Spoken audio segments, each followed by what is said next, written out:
No. Oh, yeah. So yeah, we do have a Bluetooth now set up, like easily, like. So what can we do with it? Mute it. So anybody who wants to Yeah. play something from their phone. Exactly. My place is just something like simple, put music on. The exercise class can have music for their yoga. Great. I was thinking if Michael went on vacation, that would be the music of worship. Hey. Wow. All right, let's step out into Ogden Hall here. Oh, yeah, and we have like lights back there. We also have lights that, like, you know, help in brighten up everything. We got lots still. That's two cats and little. All right, so I guess I Ogden should Hall, obviously, if you've been in here, you can't miss that there is the big TV in the front with speakers on either side and with speakers all around the room. So for purposes of, you know, projecting whatever you want to project, there's great visibility on the TV, and for hearing anything, we've got tremendous sound in here. For creating programming, there are video cameras mounted in 4 locations around the room, plus of course on top of the TV. Those are the devices that Anthony was talking about. You can use the switcher back there, so he can be the producer saying, you know, here's what we want to have displaying on the TV while the speaker is speaking, and here's which camera we want to use to show the speaker when we want to show the speaker. So there's pretty good flexibility in here. What you'll find though is these are repurposed older video cameras. There is no remote control or anything on them. So it is just a matter of, you know, you can physically go and aim them and zoom them and get them where you want. And then he can either switch them so that you're getting that feed or not. But, you know, if you set it up so that it's, you know, the speaker is made to be standing here and he stands over here, he's out of the picture and he's got no way to adjust the camera to account for that. So it's good flexibility. There's a lot you can do in here, especially when you think about what could we do a year ago. This room has, you know, a lot of potential. Right off the room, classroom 2 is a conference room with a wall-mounted TV, and so it's on Wi-Fi.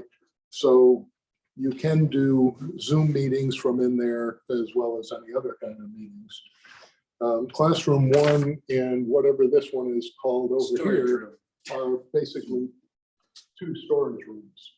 But when you think about, you know, future AV capabilities, just keep in mind there's 2 terrific rooms here that right now are just storage rooms, and I don't know what we might want to do with them, but we just need to keep them in mind because they're potential assets for us. Ernie, as you're talking about these rooms, are you looking for suggestions about things we might add to these? Not live while we're walking around because we don't really have a way to capture them, but yes, you need to be thinking of that stuff and making mental notes or physical notes so that we can gather it all up later. Okay. Can I just mention them though while we're in here so people can visualize? Yeah. So in this room, one of the, and Anthony, if I'm saying this wrong, you can correct me. One of the deficiencies that we have with what was installed here is the cameras were not well coordinated with the technology company that installed the sound system. And so they don't really talk all that well together. And that was a issue that came with the previous staff person. So we've been trying to troubleshoot that, and Anthony's worked really hard with the company to troubleshoot that. Anthony's a very patient person, but it's not a perfect situation. Pastor Ken down the road would very much like to get an owl for this room, like we have in the conference room, so that when there are meetings in here, because Anthony can't really adjust cameras and switch and stuff, it would be good to have an owl-like product in here for that type of thing. And then also, if you just look at the size of the television in classroom 2, it's not ideal for Zooming. It was a repurposed television that went in there, but if we'd like to use that room, it would be good to have something more substantial. Well, and an owl in there. Possibly owls are not cheap, so, but yes. Right, I we was should- just, yeah. from the perspective of physical room size, the owl works great in the conference room we just left. It would work great in there too. When we've tried it in this room, it's iffy because you can end up with so many people so spread out, it's hard for the owl to keep up with them. So some kind of a device would be useful, but I don't know what. These cameras are the old cameras from Sanctuary. Correct. Yes. Just so everybody knows, when we put the new ones in the Sanctuary, these were not thrown away, they were brought in here. Right. Clarify owl. Is that an acronym I take it or? Did you see the device in the conference room table in there? We will point to it when we Okay. get, You'll see it. get there. Okay. But then when you point, also explain what it does. Right. Right. It has a 360 camera. Goes So around. basically, and then it'll pick up like sections of like who's talking. You can Right. see the owl. It's voice recognition. Yeah, definitely. Okay. Definitely. Okay, thanks. So it was doing a pretty good job of when you were speaking in the conference room, it was showing you. When I was speaking, it was showing me. Nice. Okay, thanks. All right, I think that's it for this room. Let's move next door to Fellowship Hall. Which Fellowship Hall, from an AV perspective, there's not a lot to talk about.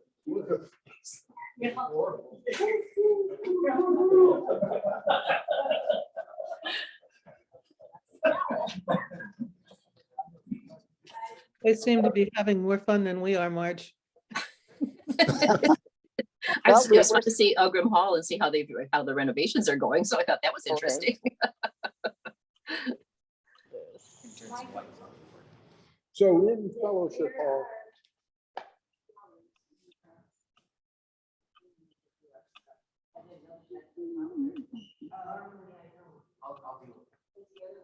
They just sold.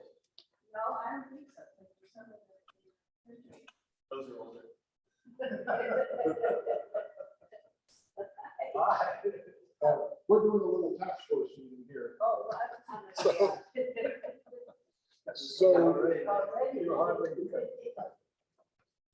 So some of the beautiful things about this is, we do have a stage in here. There is some lighting on the stage, but I list it as minimal because it doesn't do a lot.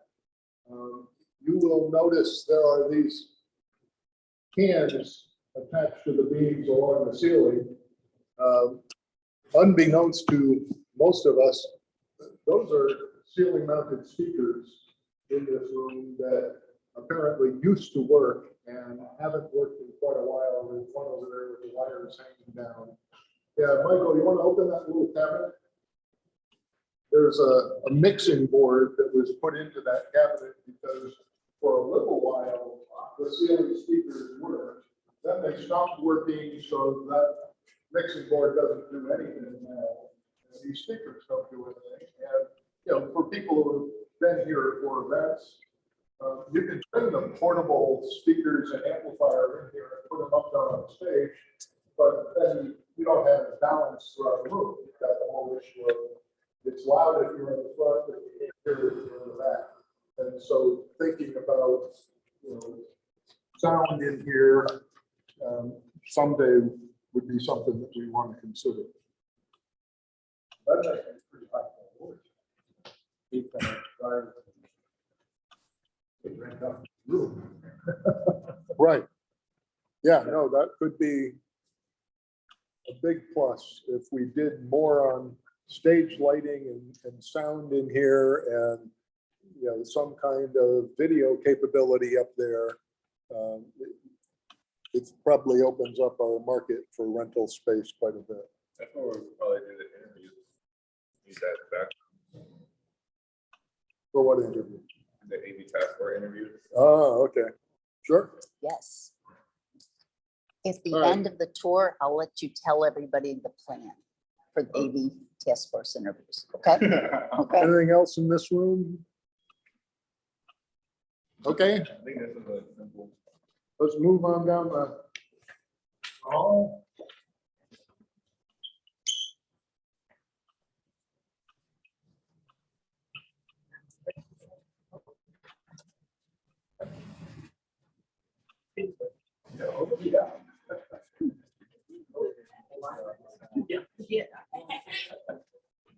So I don't know if we need to go back in there right now, but, you know, Why don't we end there? We can end there. So we will be ending there. So Yes. it's got an owl and a big screen. Let's go to the sanctuary. I forgot to turn on the light. Yeah, you wanna?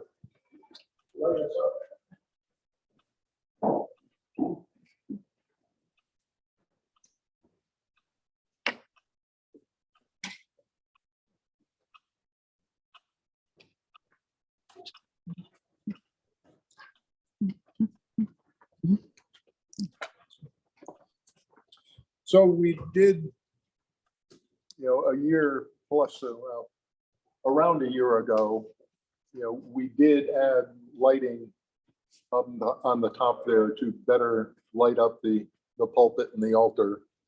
And that did improve the viewability of the online worship services because it used to be pretty dark and gloomy looking. Now it's just got some balance issues where it doesn't at all light up Pastor as he roams back and forth with his sermons, because it was set up to be, let's light the pulpit and let's light the altar. And now we got to consider, well, what do we do about lighting in between there where he goes back and forth between bright and dark? You tell them to stand still, save money. Yeah. Okay, you can. You can tell them that. There, of course, is wireless microphone support in here. There's pretty good wired microphones for the piano and for the choir. There's extra microphones that can go over for handbells when it is handbell day. And those both serve the purpose of providing audio support within the room as well as support for online distribution. But if you have done both, it's probably easy to tell that things sound pretty tremendous when you're in here, and they don't sound as good when you're watching online. It doesn't really matter whether if you're watching on your phone, you can't tell. But if you're watching on, a device like the one that you use to stream Netflix all the time, you're used to video quality and sound quality at one level, and ours just, loses the music. It is not as good as when you're live. So it's something we ought to be just toying with. The wall-mounted cameras in here that got replaced a year or so ago, many of these are now remote control. Yeah, this one and that one. So two of them, Yeah. you can handle from the sound booth. Yeah. Why don't we move over there? You can point out some stuff in your second office.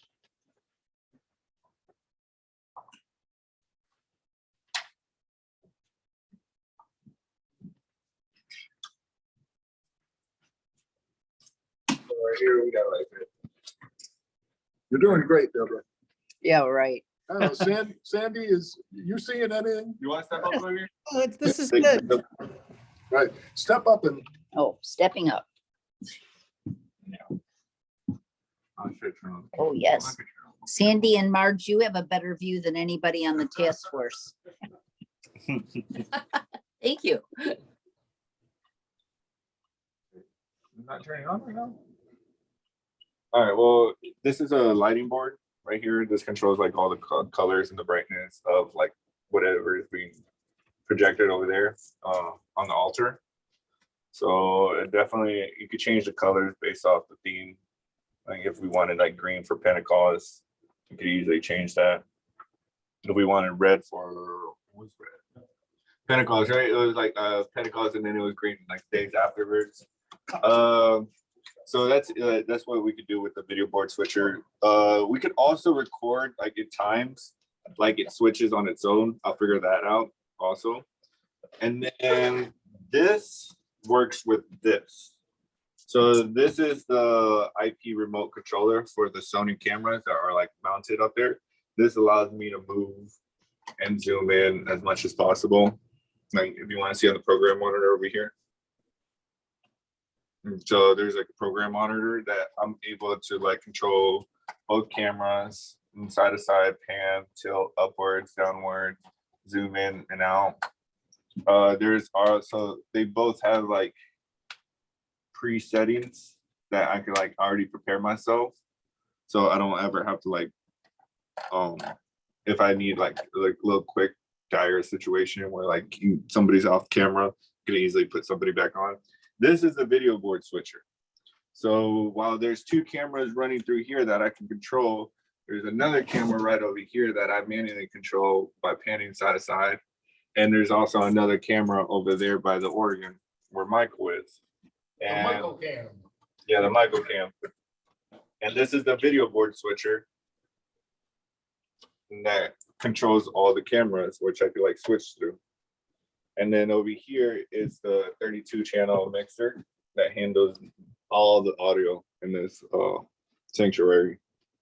So it goes from like the left side where it's, I think the only problem right now, we actually have to make sure is get Michael's organ connected here. Because the only way that we could get Michael's organ is through other mics. And then sometimes those mics pick up something else and it's just like, yeah. So that's the only problem. The pulpit's like connected, pastor's handheld mic, which is a lavalier mic, and it looks like this, basically with a headset over here. That's how small it is.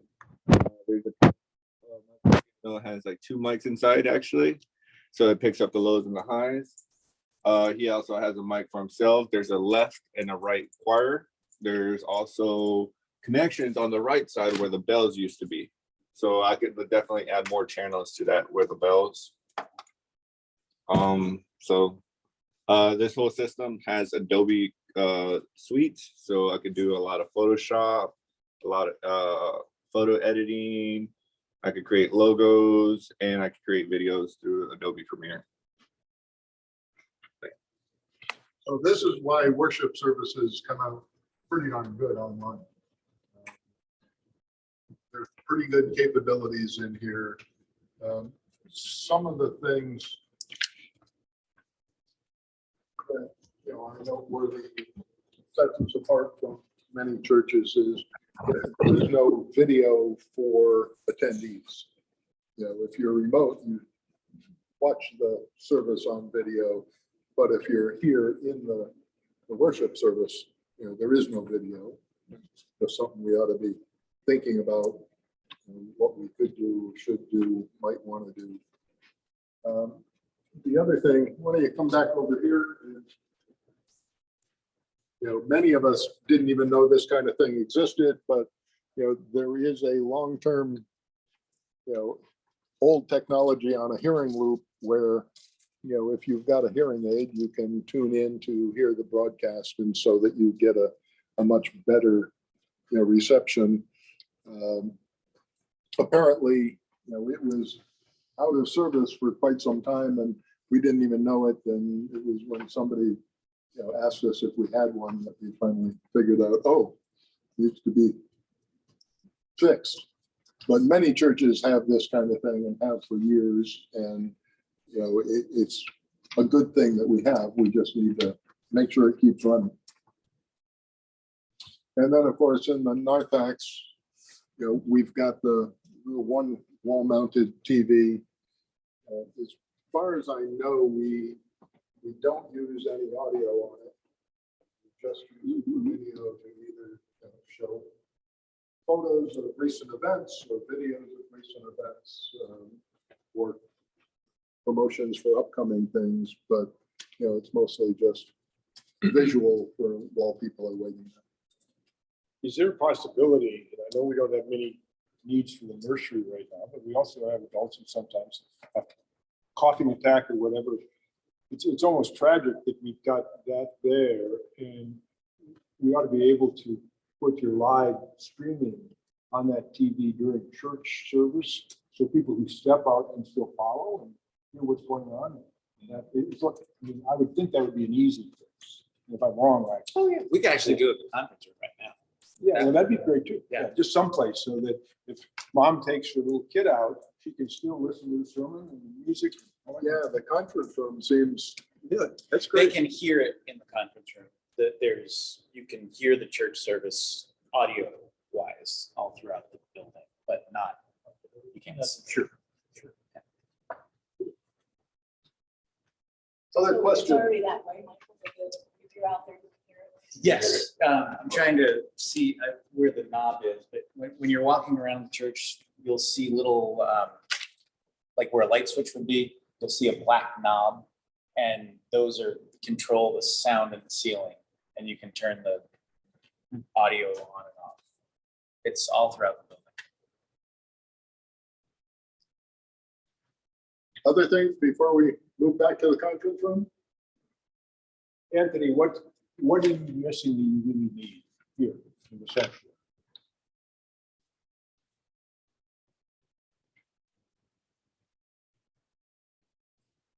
He's missing lights.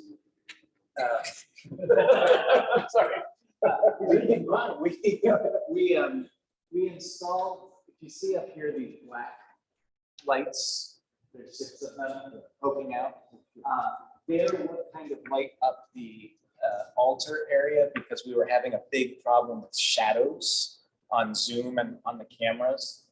When Pastor would go up to the pulpit, he would be just very dark and shaded and stuff. So that lights up and it lights up the pulpit. The problem that we're finding is that if the pastor moves to the center, all of a sudden he's out of light.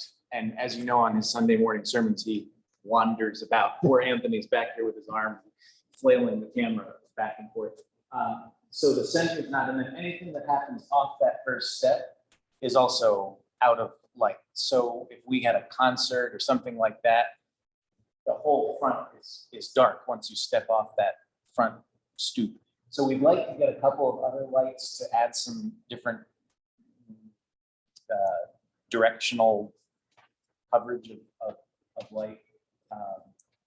It can be easily done because they installed it in such a way that you can add on to it, but just weren't able to do it at that time. Sorry, Anthony. Anything else? No, the only thing, like, if I were to add one more camera, like, the only problem would be like, if it was gonna be located like over there on top, I can't move that one. So it's like, it's gonna be very stationary unless we get another one that is movable. That's the only thing about adding another camera. And if I were to add another camera, that's probably like a volunteer to help me out with the audio. So I can focus more on like camera shots, because right now it is like, I'm doing like this, like switching between like 2 cameras over here, moving that camera, switching it, and also making sure the audio is all like between the pulpit, like pastor, like all timing. So during the baptism last Sunday. Yeah. Could you do a close-up so that people watching the live stream? with that one. Yeah, with that one and that one. Yeah, there was like close like that. Yeah, I watched it. It was great. Thank you.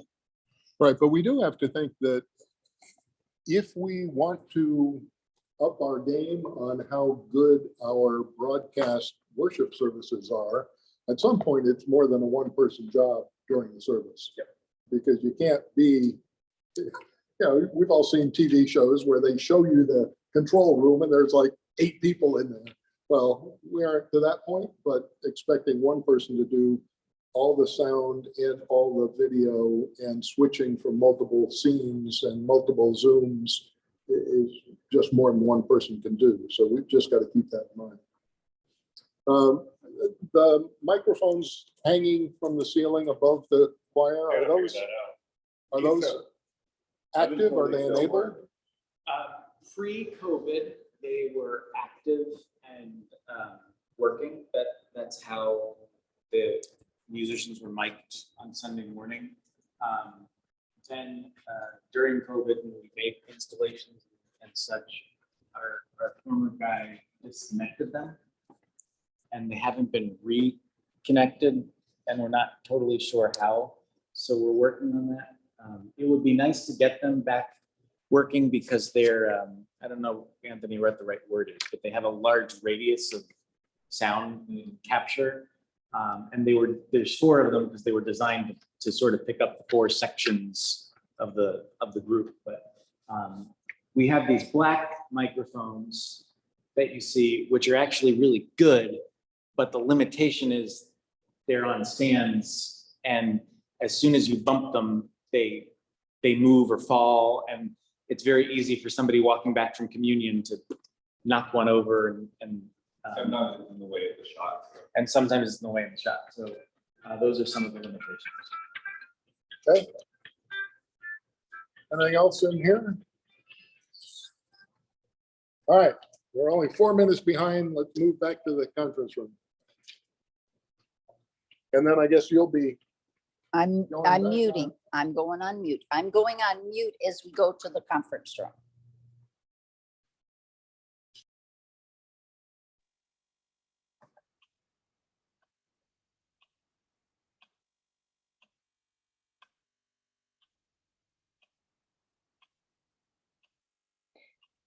So Sandy, I just took a look at that survey. It looks very nice. There's an even better version coming. Lad did some work with it overnight and he made some great additions. Oh, okay. It's just, I like the fact that it's short and sweet and it gets to the heart of what people are using. And because you can ask a million questions, but if we don't care, we're not going to use the information, don't Well, that's ask. the thing. We have to be careful not to overdo it and get a junk in it. Because then people look at it, oh, I'm not going to spend the time doing that.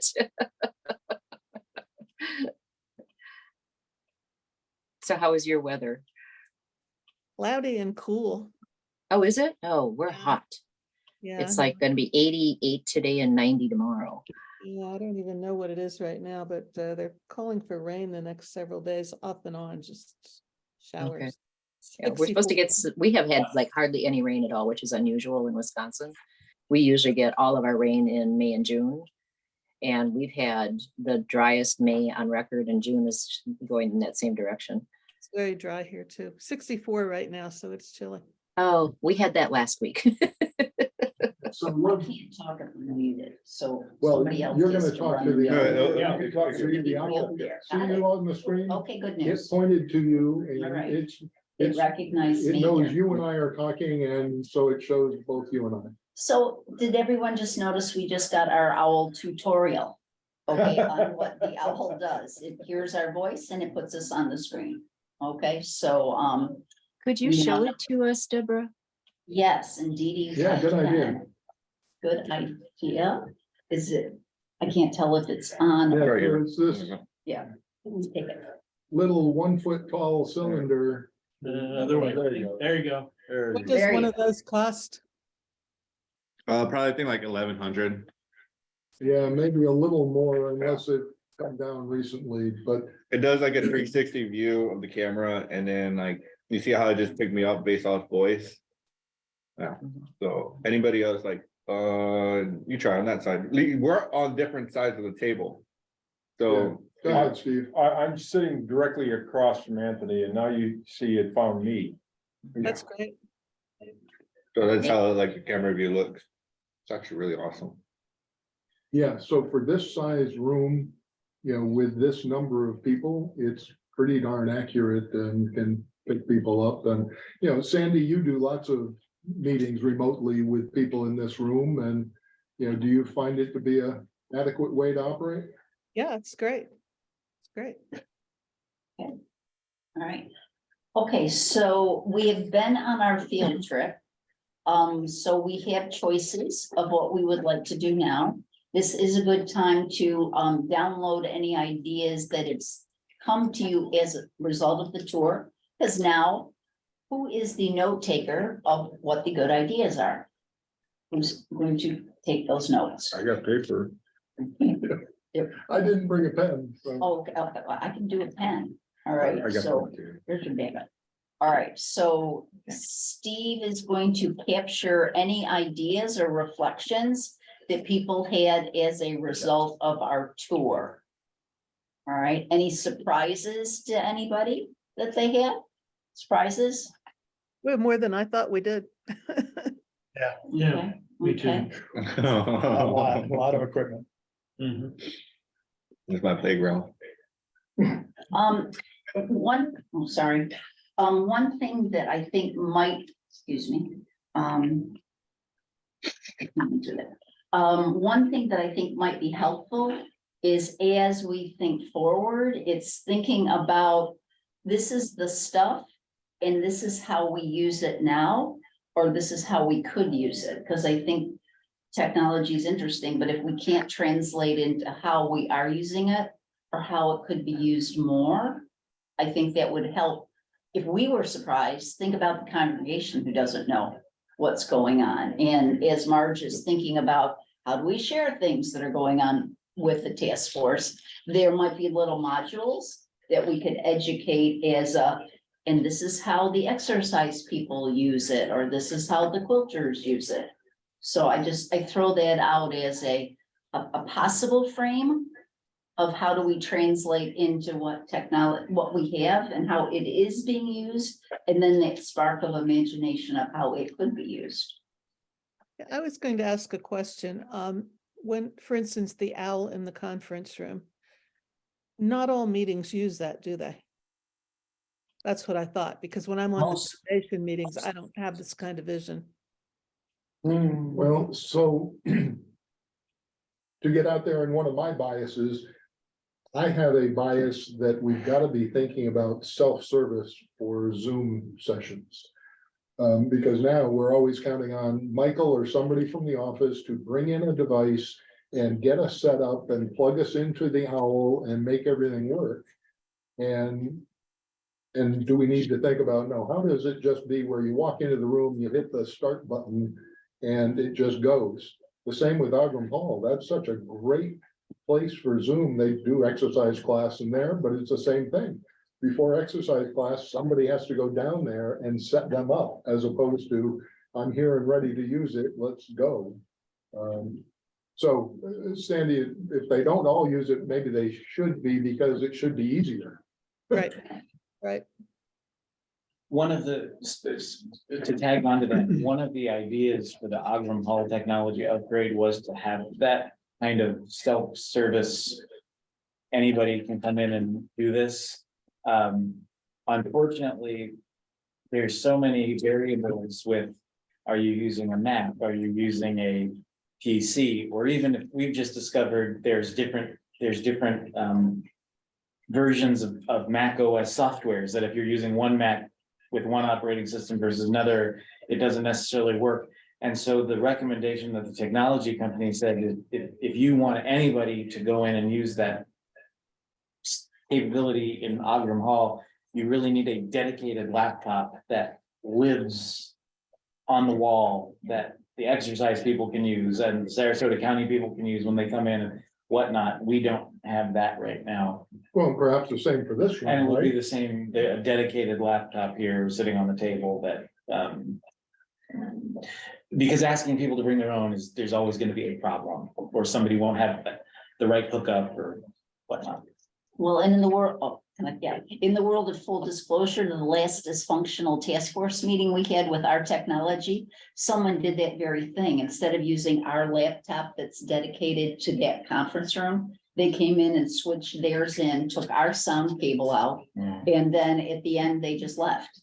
So that's why you couldn't hear each So other that last explained time. why it was. Yes, so we now are policing the room that no one brings in their own machine and does things like that. Yeah.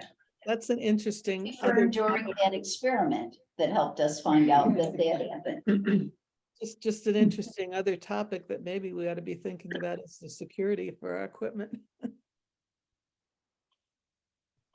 Right, that's an issue. I mean, if the laptop sits here, there's a lot of people who come through the church each day. So if there's all of a sudden laptops running around, it's. Right, if we're Thinking of doing bringing my owl home next time. Lock the owl. Well, one of the things I noticed that I think is pretty urgent is that we apparently have no sound in Fellowship Hall. And if we're gonna use that hall effectively for renting and or for worship and or for other programs, we've got to address that issue. Yes. We are finding now with the renovation of Ogram Hall and the beautiful job done in Fellowship Hall, we are getting more groups to come in and start renting out space. Sarasota County is starting to host their hearings and stuff here, Bird Key associations coming in here and whatnot. And so having additional capabilities for groups is great. Right now, if they go into Ogram Hall, we can pretty much cover them. But for example, coming up in a couple of weeks, Sarasota County is doing something out here and they need space for about 100 people. So they're gonna have to go in Fellowship Hall and we're gonna be super limited to what we can really offer them there. Poor Anthony's gonna have to schlep out the portable speaker system and whatnot. The only screen type thing that we can do, I don't know if you showed them in your back office, but we have a large movie kind of screen that can be assembled, but it has to be assembled piece by piece and it's very futzy to do. Whereas in Fellowship Hall, there's actually natural places in the room where screens could be installed, like roll down type of screens. So there's a lot of possibilities there. And we had plans for that in the refresh project, but budget concerns left that room out. We chose to focus our resources on Ogram Hall because we thought that's what could get the most use right away. So can you imagine that there's some math to be done to say, here's how much more rental revenue we could get if we had this additional capability in Fellowship Hall? Do we get to charge more? Do we get to attract more different types of events where they might not even consider us if we didn't have ABC?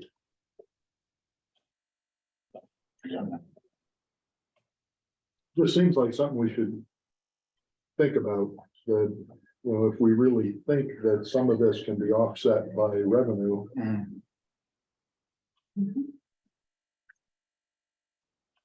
Economic projections are always difficult, but maybe if we could even get something like Sarasota County and a couple to just tell us what they would need to use that facility more often. Just a couple letters like that might be the best we can do without spending a whole bunch of money. Yeah.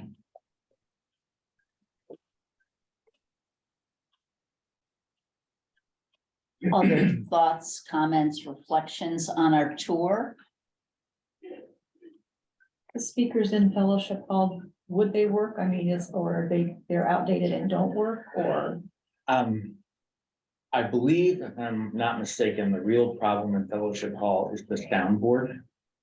What was in that little cubby? I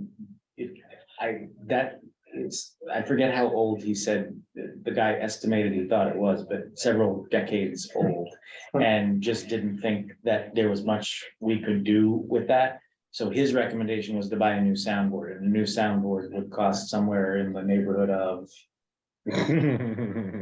Depending how big you want it, honestly.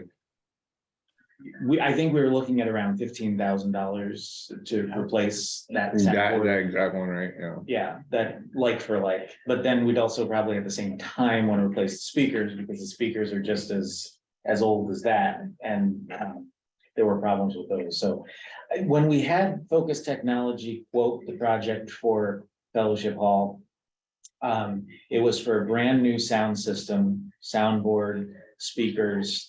And I believe there were going to be 2 screens on the sides where those walls are built out for the closets. And the total was going to be something around $95,000, which is why we didn't do the project. The technology stuff adds up very quickly. The things that you saw in the sanctuary, the 6 lights that we installed, and the 4 black microphones that were on the floor stretching over. And there was one other thing that we added in the light booth, but it was $42,000.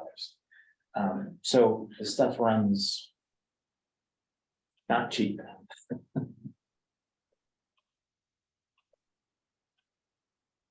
The 95 was for Fellowship Hall. That was for the Fellowship Hall component of that project.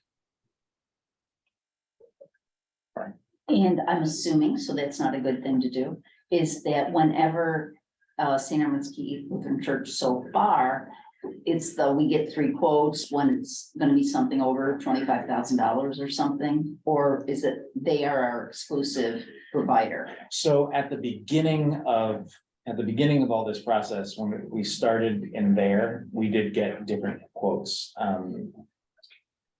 We used Focus Technology, we used SMS systems, and there was a third one that we looked at. We went with Focus Technology, which was not the cheapest one, admittedly, but we went with them because we also had other churches in Sarasota who've used them and had really good experience and reviews of working with them. So that's why we ended up going there. Then when we kept pursuing other things, we just continued going with them to maintain our relationship because we had such a good relationship with them. And it's helpful to have the person pick up the phone when you need help with things. So in sort of outsourcing companies, but yes, at the beginning we did bid out. Just in basics, going back to our basic internet access and service here. I know there's been a lot of work done on the website lately. And when we do Facebook, we do YouTube videos, whatever we're doing, but just our basic internet service, are you happy with it? Are you happy with our basic internet service here? He's the more, it works for me. Yeah, we're, We no need for any upgrade or changes there. I don't think so. So we have Comcast and basically our internet is managed by a company called Networks, WURX. And so they kind of handle any kind of minimal upgrades or service related problems that we have to, we never really call Comcast directly. They just kind of handle it for us. And they also do our other technical needs with computers and stuff around. So I think we're okay and up to date.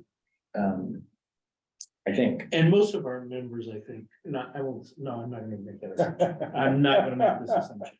But there are people in society that have no internet access still, believe it or not, no computer skills, no access. Have we thought about, as part of our just basic internet options, thought about an option where we have computers here, if somebody wanted to use one, or somebody wanted internet access that they could come and use internet. I think all ideas should go on the post-it note system and not lose anything because those are people who want to worship and engage with us. So what is the best way that we can? Just because I accommodate? can't come to service or for whatever reason, if I wanted to view it, but now I don't have internet access, I can't even view it, that kind of thing. Good point. Mhm. And we do have several, we have a secure network, obviously, that staff uses, but then we have a guest network that anybody can use. And then additionally, we actually have Wi-Fi in the garden, which is a whole separate thing. So we have various networks available. I don't know if you knew about the garden one. We have Wi-Fi in the garden. but I didn't. Okay. Yeah. Is We it used to, secured? it's, well, you need a password. It could be open, but it's not secure just because we never figured it out. But the reason it's out there is we used to try to live stream the garden concerts. Yeah.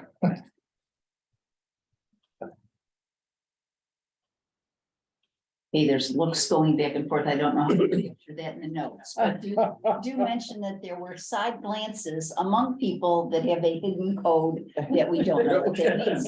All right, so, okay. All right, I am now going to watch time. So, this was an excellent start, excellent tour. I think we have to capture and ponder a little bit more about what we saw, because I mean, it's kind of like we saw this. How does it all come together? So I would like to know who is going to synthesize what you've started. Is this your space you want to keep going in? Or would you like someone else to help you kind of vet what we have discovered and what we still need to know? Knowing that we have to talk to the congregation. I'm only into what we've learned so far. Right. Well, so I find this to be a helpful framework because of the way I think about things, and putting it down on a matrix like this is useful to me. But I think it can get even better if it's not just me putting it together. So if somebody else is enthused about this and wants to, take this and move it on, that's great. If nobody wants to do that, then I'll keep filling it in because I think, it'll be useful to get it filled in. So who's ready to take it a step further? I'm not ready to take it because I'm the techno idiot in this room, so I'm the wrong guy to do this. But I think it's always difficult for someone to know what they don't know. And I think that when we talk about what's missing here, we may need somebody either at the ELCA office in Chicago or someplace else, somebody who can say top-notch internet technology AV in a church would include A, B, C, D, and E, and you guys have A, B, D, and E, but you don't have C. I mean, I can't envision what I'm missing because I don't have that level of knowledge. Somebody who's an expert on church technology could easily tell us, here's a list of things you should consider. So And, do we think the ELCA has such a department? well, I'm just hoping we don't have to pay a consultant to tell us that. That's what I'm trying to Right. avoid. Who knows where to plug into the ELCA? Who would be the Pastor. appropriate person? Pastor does. Who Certainly. could guide us on who to ask? Who would like to work with Pastor on the let's find out from the mothership what excellence looks like? Okay, I could do that. I could. all right, thank you, Mike. Mike, you don't have to take on the world, Right. just no. trying to find out what the mothership has for guidance. Okay, If I'm not mistaken, the Florida Bahamas Synod actually has a person on staff that's called. It's something technology-ish, in addition to other things, but he might be, or whoever that person is, might be somebody interesting to reach out to just to see what they do before going to the ELCA. Not somebody you had drinks with last week? It's not, but I saw on their website, I forget what the title is. He's a minister, but he also handles like technical stuff, so just up on. okay, all right, I'm gonna keep moving on. Thank you, Mike, for taking that on. Who's keeping track of who's doing what? I guess you are. Well, so Okay. far, other than Mike, I have nobody else down. But Ernie said he'd be happy to work on this, but would anyone like to work with Ernie on this? Anybody yet? Like to work with Ernie? You're such a fine fellow. So, but apparently we're letting you take whatever comes out of Steve's information, and then you're gonna say, I need this from us. Okay. All right, we're gonna see if I we mean, I've can, got ideas on things I put in those boxes, so I'm You go for likely to just, you Go gave me for the pen, so I'm gonna write things, Yep. and then you can. go for it. All right, I'm moving on, and the next thing that Sandy was working on was her survey. And she's sent it out to everyone. I do believe already you have gotten some feedback from the committee. So we don't need to at this time go through every item, but as a reminder, Sandy is a machine in motion, working on the congregation's tech survey. So let's have a hope that everyone could read it as a user. Okay, if someone who's gonna get the survey and does it make sense to me? And then also look at it as a, Mike, especially you, because you want to get the results and figure out what they say. Make sure that the questions look like they could give us something usable. So could we ask everyone to please give Sandy your input by 4th of July? Okay, that would be, is that too far out? I don't even know when 4th of July is. Okay, Tuesday. okay, Tuesday is the 4th of July? A week. No, or two. Week from Tuesday. A week from Tuesday. All right, so I'm gonna go by June 30th. Okay, everybody Sorry, has I to already give wrote down Sandy your, Blackboard. huh? Okay. Everybody gives Sandy your input, and if she doesn't hear from you, she assumes you love it. Okay, so everybody's gonna give Sandy your input there, all right? Thank Next you. thing, oh, yes, yes, so I think we're good, but we had some early adopters there giving you feedback already, so that was much appreciated.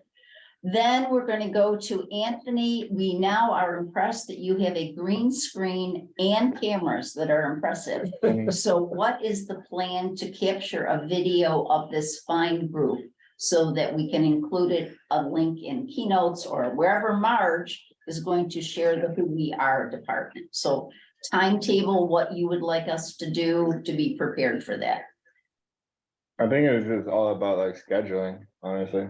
Like, Okay. whenever you guys could like show up and then not be in the way, cause it's location, honestly, like I don't know if I wanna like take the exact same design as like the Oregon, so that means that we would have to schedule it either like in the fellowship or the Ogram Hall, and we have to like make sure scheduling is not with the quilters or AA, and then because like if it's gonna take like few days to record, then I'm gonna have to keep the camera there. And then I also gotta make sure I get my laptop set up with OBS so I could actually like record that, because the only like computer right now that it's like possible recording is in the sanctuary. Do you have a deadline that you're looking for the video Well, by? I think it should be relatively soon, since Marge is telling people we're hard at work. So I also know there's other priorities, so we'll slide into the priorities. So it would, I can throw a date out. By July 15th, we should have an introductory video. This doesn't have to be, this is just, hi. This is who we are and why we're excited to be on this, okay? Or why I decided to join. And it's not because Steve asked me. You cannot do that answer, okay? So even though there might be the answer, that everybody could give, you can't give that answer. So, but I don't know. Okay, but I don't know, is July 15th too soon? Does that give you enough time to edit down? Yeah. This is a little one. This Yeah, is it's a little this is a little one. I just want to encourage you not to record this in Ogram Fellowship in the Sanctuary. Record it in your office. Or let people see the technology this. Yeah, it church doesn't, has. this is, That's a beautiful backdrop yeah, for this technology task force. In all due respect, we don't need the altar. We need to show the congregation what What we we've got got. and what we're working on. Makes sense. That may be easier for you. Yeah. You know, set up the camera in your office and we'll, so. we'll all sit by your equipment and then they'll see that while they're listening to us. Yeah, and then as I reach over to turn it on, you can say. "Don't touch that." Live action. Yeah, so I do think a subtle little humor is a good thing for all of us. So if between Anthony, if you could give us maybe a dozen time slots. I could send them out on Calendarly because it worked out pretty well when everybody chose their slot for my one-on-ones with you. So if you give me those dates and times, I'll send it out for everybody to sign up for a guest appearance. And then our remote people, you can also be calendared in, all right, because Anthony can film you remotely. Okay, all right, does that sound like a plan? Will you remind us what you want us to say? Okay, so I think that is up to us to decide what we would like to say, but the idea is there's an AV task force. Are these people from Mars or do they people I recognize on Sunday or remotely? Okay, so it's an opportunity for people to see there's real humans. And so maybe let's what I think one thing is I signed on to this because I'm interested in this, perhaps.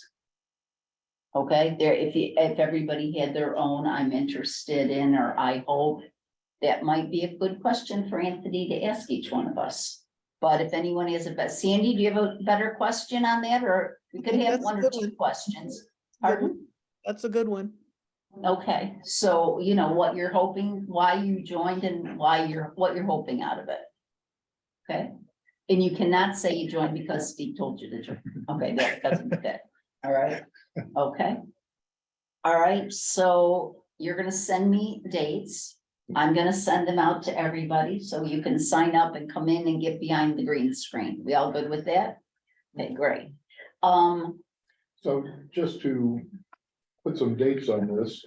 So we've got until the end of next week To give Sandy to give feedback. Sandy feedback. Oh, you need some When- feedback dates, don't you? Well, but when are we going to get sign up dates? And are sign ups going to be for next week and the week after? So that by July 7th, we've got this whole thing taped, and so that he gets the week by July 15th, it's ready to broadcast? Tell me, can you do it by then? I'm waiting, that's what I was hoping for the plan. Yeah, probably only, if it's gonna be shorter than that video, I'm going in like 5 days to edit it. Okay, so give me a date on, if But we it, want but this, it's, everybody should be done by the 10th. we're gonna, okay, so you're gonna give me all the filming options by the 10th, and then you'll be done by the 15th. Yeah. Excellent, 5 days okay, to edit. okay. Great. So if you could get me your calendar dates, yet, well, today's Friday, is today Friday, what day? Okay, if you could give it to me by Monday, is that too soon for you to go find calendar slots for Yeah. you? Yes, too soon, not too soon, Yeah. Monday. I will send it out to everybody by Tuesday, no later. Okay, What would be the first date you would envision starting to film? Would it be at the end of next week or? What's today? What's my second? When do you need it? Well, yeah, because I'm actually leaving be open. When are you leaving? all Yeah, right, would anyone like to be, a week okay, from this weekend, Okay. next weekend, how about this? like the first. If Or the first. Anthony, if you have time now, if anybody who has travel plans, if anyone here could do their interview now, and then it'd be even easier. How much setup time do you need? And then it's no time. You don't need setup I time. You do do need- a lot of yeah, setup yeah. time, so it won't. And be too bad. especially if we're not gonna do it, in the sanctuary. Right. But I need, like I said, I need to, hook up my laptop with the program so I can like record that properly and make sure, like, Okay, so not today. yeah, Okay. so. With you, I could probably do it by Wednesday or Thursday next Okay. week, yeah, definitely, like, I just gotta get Monday and Okay. Tuesday set up, figure it out, Okay, yeah. or even Friday's fine too, whatever. Right, so the calendar comes out Monday, we may see it Tuesday, but it's gonna include options for Wednesday, Thursday, Friday next week. And the Okay. next week, yes. So we can get signed up and go. Okay, so we're gonna all, Maybe you could get a calendar out a little bit earlier. So that people could sign up, like, could you get Deborah a list of possible dates tomorrow? Probably. all right, That as would soon give as us I get more- them, I will send them out. That'll give us more planning time. Great. I have to go, Yes, Deborah, I'm we're- Yes, sorry. we're I 5 have to minutes late steal now. Anthony here because Yeah. we're taking a staff member out. My question is, you know, if the 2 o'clock is going to cancel? It's still on. Yeah. Wait, it's still on? Yes. So I gotta stay, don't I? For past this meeting? All right. Okay, all right, so. The meeting is coming to a close. Is there anything else anyone would like to make sure gets covered today? Sandy, you're comfortable, Good. right? You're good. Marge, are you thinking about what else you're gonna communicate? I'm thinking about it and I'd appreciate it if anybody has any thoughts of theirs to pass it along to me because I will include that. I'm going to try to do this probably every other week. I don't want to do it every week because otherwise you bore people. But, Yeah. you know, the last time I just said watch for the videos coming. I'd like to be able to talk about the videos then maybe in the next publication that we're in the process of doing it. They should be coming. Now I've got dates that I can use, but I'd like to wait a little bit. But if you have any other thoughts about the tour today, just some of your own insights, I'm going to talk about the tour, I think, because it was interesting to me. And I think it's going to be interesting to the general congregation as well. Actually, I think on the tour department, it would be a fun article to talk about, oh, I didn't know that. I mean, I think that there's some, I didn't know that nuggets that will tease and can make it an interesting read, Right, okay? right. All right. Okay. Anything else for the good of the order at this time? Other than saying thank you? Take pizza. The Okay. pizza was not the hit that No. Well, With all I think songs you as were well. all working. You can fax me a piece. I was staring at it. I'm getting hungry, Sandy. I'm going to end the Zoom meeting now, okay, because that would be a good idea. Thank Bye, you. everybody. Thank you. All right, I will see you all later. Okay, Can I bye-bye. get 1 minute? Thanks. Of course. Okay. No emails for me today, just so you can You relax. left. I'm an old timer. Ernie Ogram. Pronounced his name Ernie Ogram. I don't know when his name changed to a different name. It's not Ogram, it's Ogram. And there's an L in, No, oh, all right, you're not saying Ogram, no, you're just saying. Ogram, Ogram. Ogram. Okay. Ogram. Ernie, but I saw I had Michael. no idea what his first name Well, that's was. what, yeah, it's Ernie. Okay, and actually, in the world of Ernie Ogram, he's the one who seeded the foundation. Oh, yeah, IBM stock. Huh. And he said it has to always be IBM stock for some quote reason I'm not remembering. And the foundation went through this whole, I think we need to diversify, but not while Ernie was alive. Okay, so, I was reading some of the foundation documents. Was he a retired military or? what? General Ernie Ogram, Okay, yes. that's what I Okay. thought, because I was telling her this story on the way over here, and it's like, I don't have all the pieces, but there's places they call him general or something. Yeah, you know? General Ernie Ogram. Yeah. and I Yes. thought, and he He, funded it with IBM stock, uh-huh. and I thought every foundation operated where if you get stock gifts, you immediately liquidate them. I'll remember. And in our case, it was- Not he in this said- case. No, not while Ernie was alive. No one was gonna liquidate that IBM stock. I'm really glad you told us how to pronounce it because. Yes, Yeah. so we even argued about that. Ogram. And not old. No, but just and that's old. just my accent is Ogram.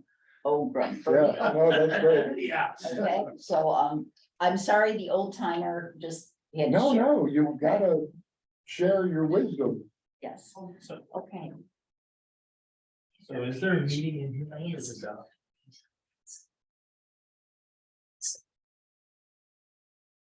I am not his boss, so I can't. So, thank you.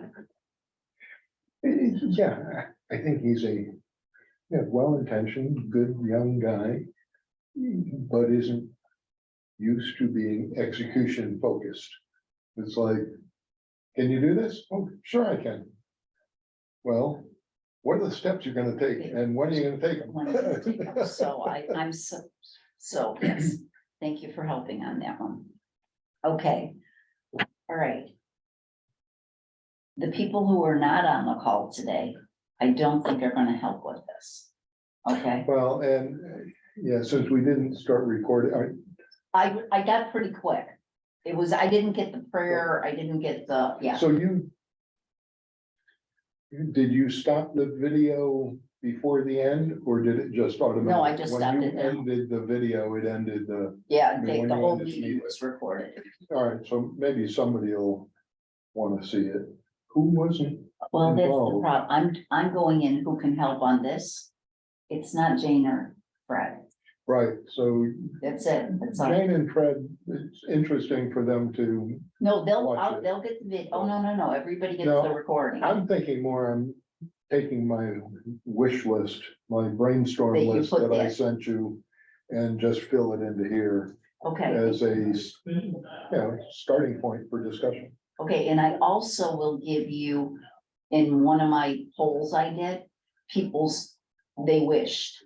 So I'll Yeah. send Oh, yeah, you that good. too. Yeah, I have Why don't we that do too, but I that so didn't that they, have they've a got this. purpose yet for that. Okay, Hey, Don, okay. All right. come on in, we're just wrapping up. Well, we didn't know if they're gonna use, are they using this room at 2 o'clock or something for something? I don't know. We may just go down to But- Ogram and. Full grown. Yeah. Full grown. Yeah, Ogram and. Take some pizza. Take some pizza.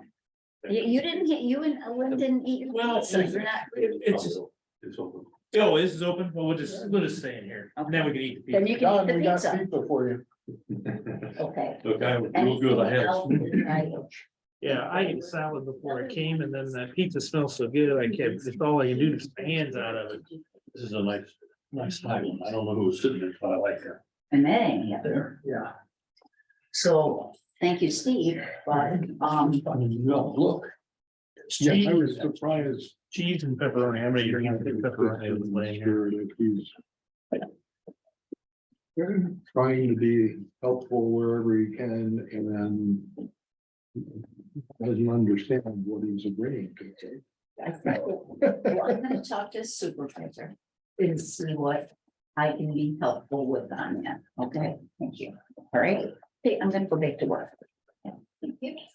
Thank you. Thank you for seriously. taking all the time out to do this. Well, thank you very much for our tour. Well done. Thank you. Thank you for volunteering. Okay, Thank you. Well, I used to go to some meetings in the mothership office, so I don't know if I still know someone there, but I might. And if not, I've got a contact that I was just gonna call and ask him. all right, good. All right, Wow. Mike, thank you very Why much. did you used to do that? I used to be on a candidacy committee where, you know, they've restructured how the ELCA does pastors, but I used to be on a candidacy committee for Illinois, and then I was in the mothership office several times for meetings and so I might know somebody. You guys need this? No, we do not. We're doing this in secret. Yeah. In that case, we'll please. See you later. Oh. I am gonna see if I can sell some more pizza. I'm just gonna eat this one piece because I already ate something. And I don't need the temptation. It's sitting there. Really shouldn't eat this, but I'm going to. I brought 2 additional things that I didn't send you before. I want to give you that, and if we want to discuss them, we can. If you don't, well, you'll have them in your. Yeah.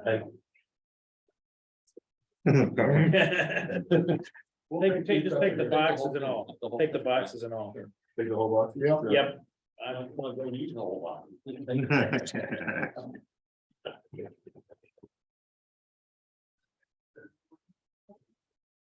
These are Ann's notes. I don't know whether I copied you on them or not. I think I've seen these. Did she copy me on them? She might have. If she didn't, I sent them to Ernie, and much to her chagrin, she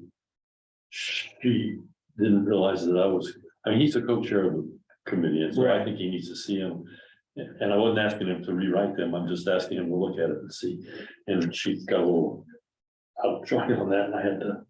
I guess I'm having trouble all the way around. Well, I noticed that because everybody that's why sometimes electronic, communication can be taken wrong and you just can't, people interpret stuff wrong the whole time. You've seen the things with Heather back and forth. Mhm. I don't know what set her off, but I'm not trying to micromanage. I want everybody to know what's going on, I know your point was right on. There's new people here that don't know what's going on, so. I mean, as much as I can share the stuff, I mean, my experience in the last couple of months, I've had an appendectomy and I've been to it, and all of a sudden something happens and you're not there and life goes on. I mean, I just anyway, and this is Ernie's, we agreed to what we're doing now, and he agreed to come up with the giving alternatives. Mhm. And I don't know whether we need to spend a whole lot of time on that or not, but there's a couple of things that I'm not sure how you want to do this. If you want to walk through sort of line by line, or if you just want to step back and say, there's a couple of things from the last meeting first.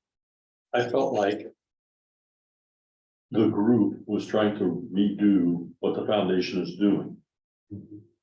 And the more I thought about it, and I talked this over with Dan, that I don't think that's what the purpose of this group getting together is. This group is to work on understanding each other's processes, but not reworking the other's processes necessarily. I'm open to opinions. We can discuss things, but ultimately, from the foundation's perspective, it's the trustee's job to run the foundation the way it should be run and communicate that to the council and the world at large. And so that's what I would like for us, two of us to focus on. is that communication channel. Like I said, as I reread these, this idea that the church can't ask for money extra of the church fund is just patently not right. Yeah. It's in the documents very clearly, and this is something I didn't know. I found out reading that batch that I sent you, Mhm. was that the Fund One, what we're now calling Community Impact Fund, was set up originally in 1980 or something like that. Right. And then subsequent to that, for whatever reason, and I haven't been able to discern from the documents, they decided to set up the second fund that would support the church's operation. So it's not like both of them grew at the same time. Somewhere along the line, somebody said, well, why are we giving all this? I mean, this is my interpretation. Somebody said, why are we giving all this money to everybody else when the church could use some money? And I, as a donor, would like to give the church. Yeah, and I think I'm kind of following you on this, because when I was reading the things you sent me, and then even when you read just the bylaws, as what's the purpose? We'll start at the beginning, read the bylaws. It's apparent that the church is supposed to be able is supposed to be able to ask for money. Yeah. I don't think, I think someplace along the line there, and I'm not privy to that history, but I don't see anything in here that says the church shouldn't ask for money. And in fact, going back, I don't know, it's pre-COVID, and when it gets pre-COVID, I don't know whether it was 5 years or 7 years ago, but Michael came to us and asked for money to purchase a belt. And I forget, I think it was 15, I'd have to look back and measure, but I think it was like $15,000 or something, and we gave it to him because it met all the criteria. You know, I mean, it was definable, it was enhancing, it was, you haven't been here for the discussions on whether it's capacity building or ongoing. But that's still a soft topic that needs to be fleshed out and understood. And to be very honest, I don't care if you have a different definition of capacity building than I do. I mean, I can see as a food bank person, and some of the others who applied to us, if we give you $10,000 and you can do more, then that's capacity building from your perspective. Right. It maybe doesn't fit our narrow definition, but I'm willing to give a little bit on some of that. So anyway, that and I think that but I think that the recent history, the reason that Steve, for example, and maybe other members of the council feel like they can't get money from us is because when they came to ask for money for technology, first there was, we need some money for technology. Okay, put together an application and give it to us. By the time we got the application, we passed the May meeting.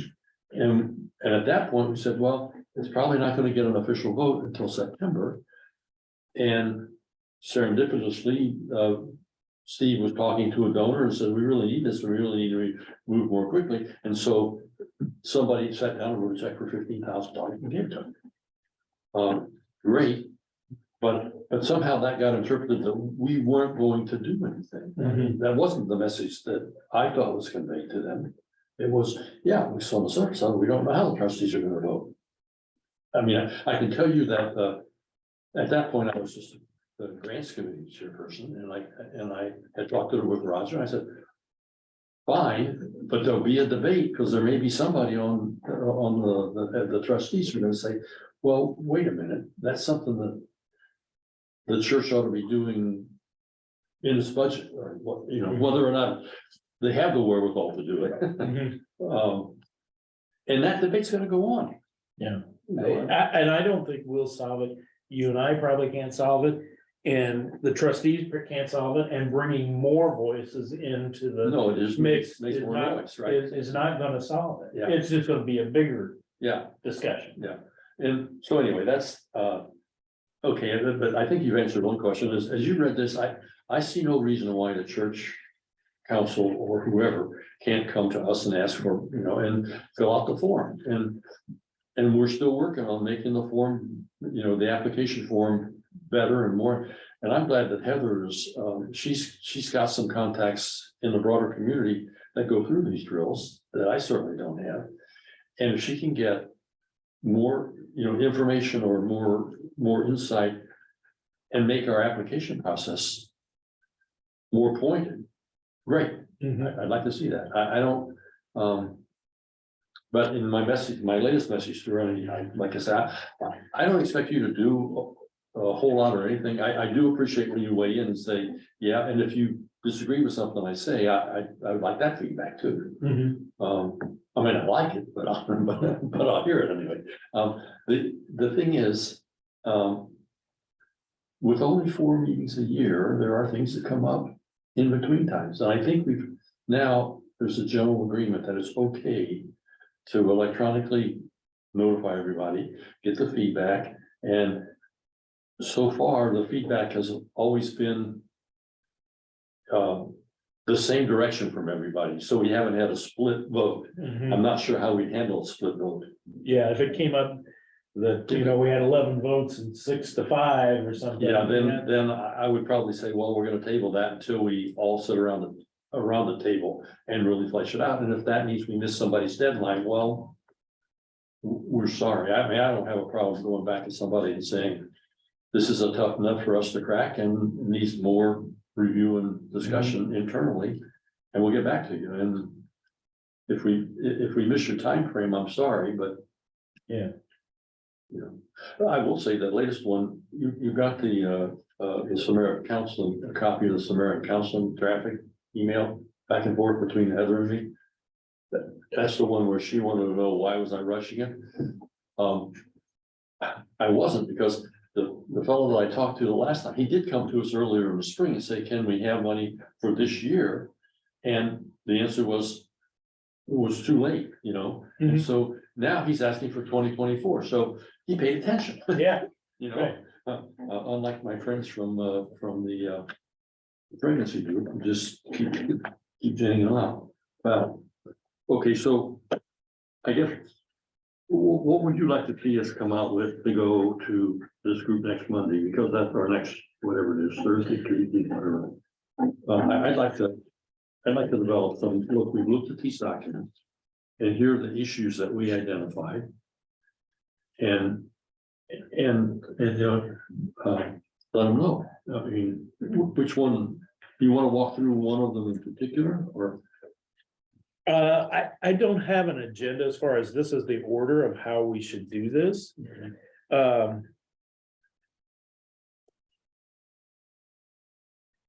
I should know, but who developed this foundation fundamentals document? I believe that is an original that was rather seriously edited in 2017 by the then council president, Steve Blackledge. And I don't know who else was on the group that might have looked through it and redone it. Let's see, maybe this one is not the one. Yes.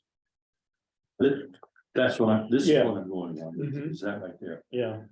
But I believe that this fundamental document was put together at the very beginning of setting up the foundation. Now, I believe that maybe some of the wording where they're talking about the 2 funds and that sort of stuff might not have been in this fundamental document until the review period. May have been, I just don't know that. The thing that I've gone through and done my good yellow marking, but on page 8 of this document, I think it spells out, it directly addresses the concern that that was voiced in the meeting last time about, well, can we or can't we apply for other projects in Fund 1? And this says yes. Yeah, that's. I mean,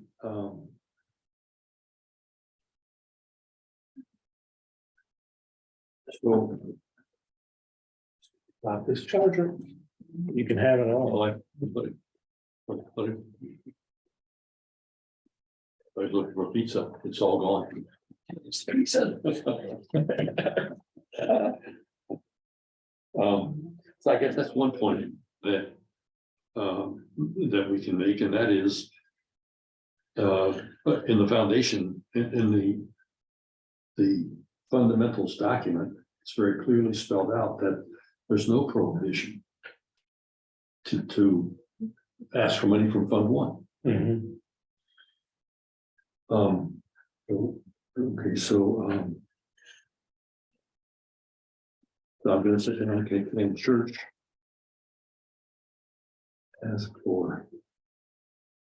What do we call it now? Not the general endowment fund, but the, community impact.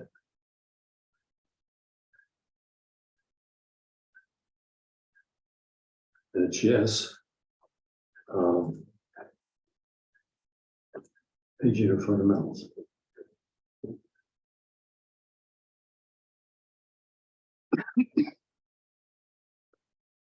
But that's also supported by bylaw language in Yes. there too. So, you know, it's the document that's supposed to be helping to interpret or magnify the bylaws. It's, I think that the primary difference between this document and the bylaws is that the bylaws are easier to change than this document. I don't know why I think that. Because this isn't like the 501c3 filing or anything like that. This is just an operational manual, really. yeah. Correct. That's the way I view it. You know, it's kind of, you know, I'm a CPA, so I'm hierarchy in my laws. I've got code, I've got regulations, Right. you know, and that's kind of the way I view this, code regulations. Okay, good.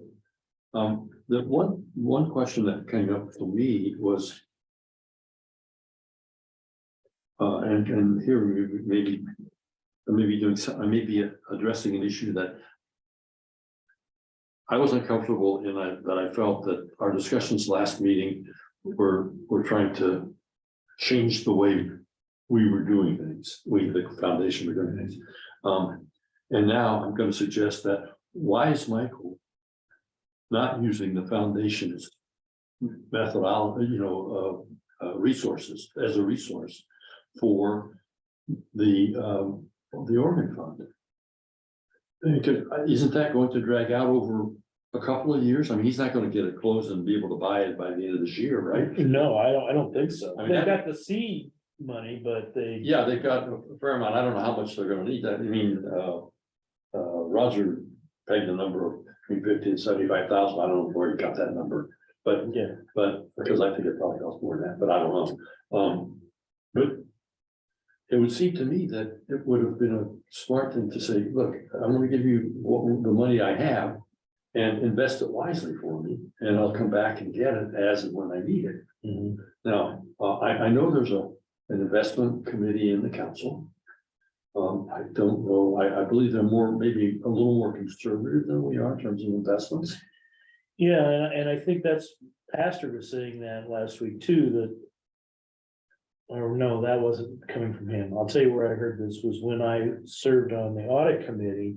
You know, the investments they look at there is more principal based, you know, more bonds, more treasury bonds, more things that they know they can go grab that money if they need it without worried about any kind of market loss. Okay. They do have some investments that do grow, but they have a larger percentage of their, you know, rainy day fund in fixed income kind of Well, I thing. guess that's a question. I don't know that much about what kind of, I'll call it extra money. It's not extra money, but they have the amounts that they project are going to fund the budget for this year. Mhm. Now, I recognize that if they get, I mean, there are some people, and probably the large donors may be the ones that do that pay up front. I pay monthly, but, Yeah, me too. but to the extent that that they would get a fairly sizable lump sum, then I can see they say, well, for the first quarter, we're gonna need this much, so we'll pigeonhole that, but beyond that, we can invest it for 90 days or 6 months or whatever. But then they have to be careful what kinds of, they're not gonna go into stocks and Right. like that for sure. But if the fund is going to, if the monies are not going to be needed over a couple, 3-year period, then wouldn't it be okay to go into the market and buy? Yeah, it would seem to make some sense to do that. I mean, I wouldn't know what to buy, but that's why we pay, well, we don't pay him, but that's why we have the registered advisor, right? Yeah, where we could go to them and say, we have money that we're gonna need in 3 years. For Yeah. instance, for this. Yeah, our goal is to buy a new organ in 3 years. And so that's when we're really gonna, and so be careful. We don't want you to come to us and tell us that you lost money. Yeah. Recognizing that you could. And if we have a 2008 situation, why the whole water level went. Right. Right. Okay, well, that's not, Yeah, that's a different topic. okay. The other, I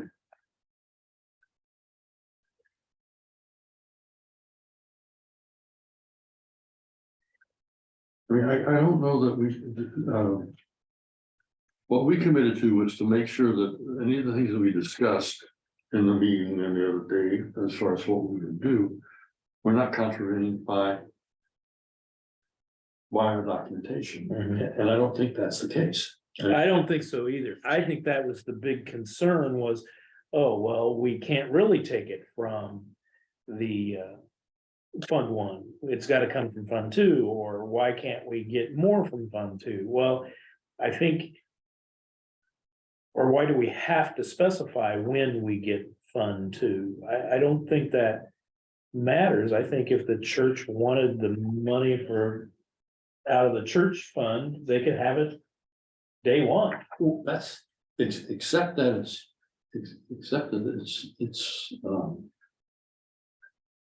I believe it's in the investment portfolio, because that's one of the things that we're going back and forth that Sandy Bodnick and Lisa and I are,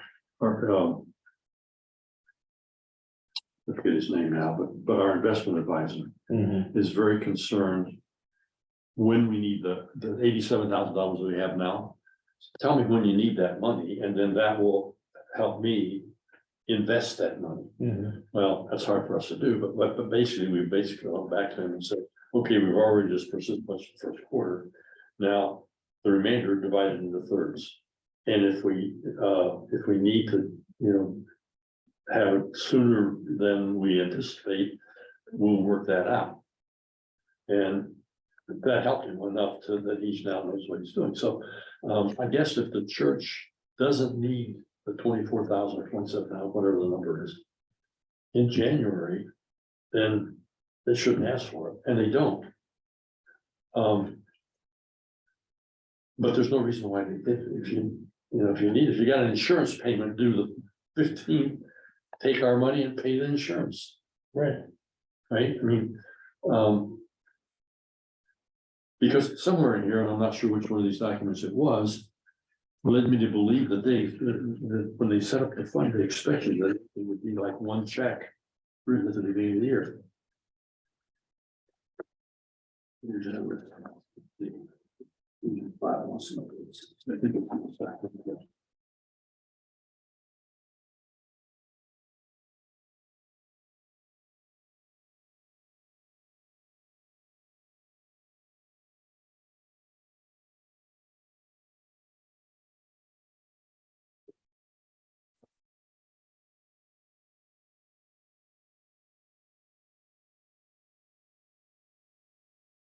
No, I don't remember exactly where I saw that now. But,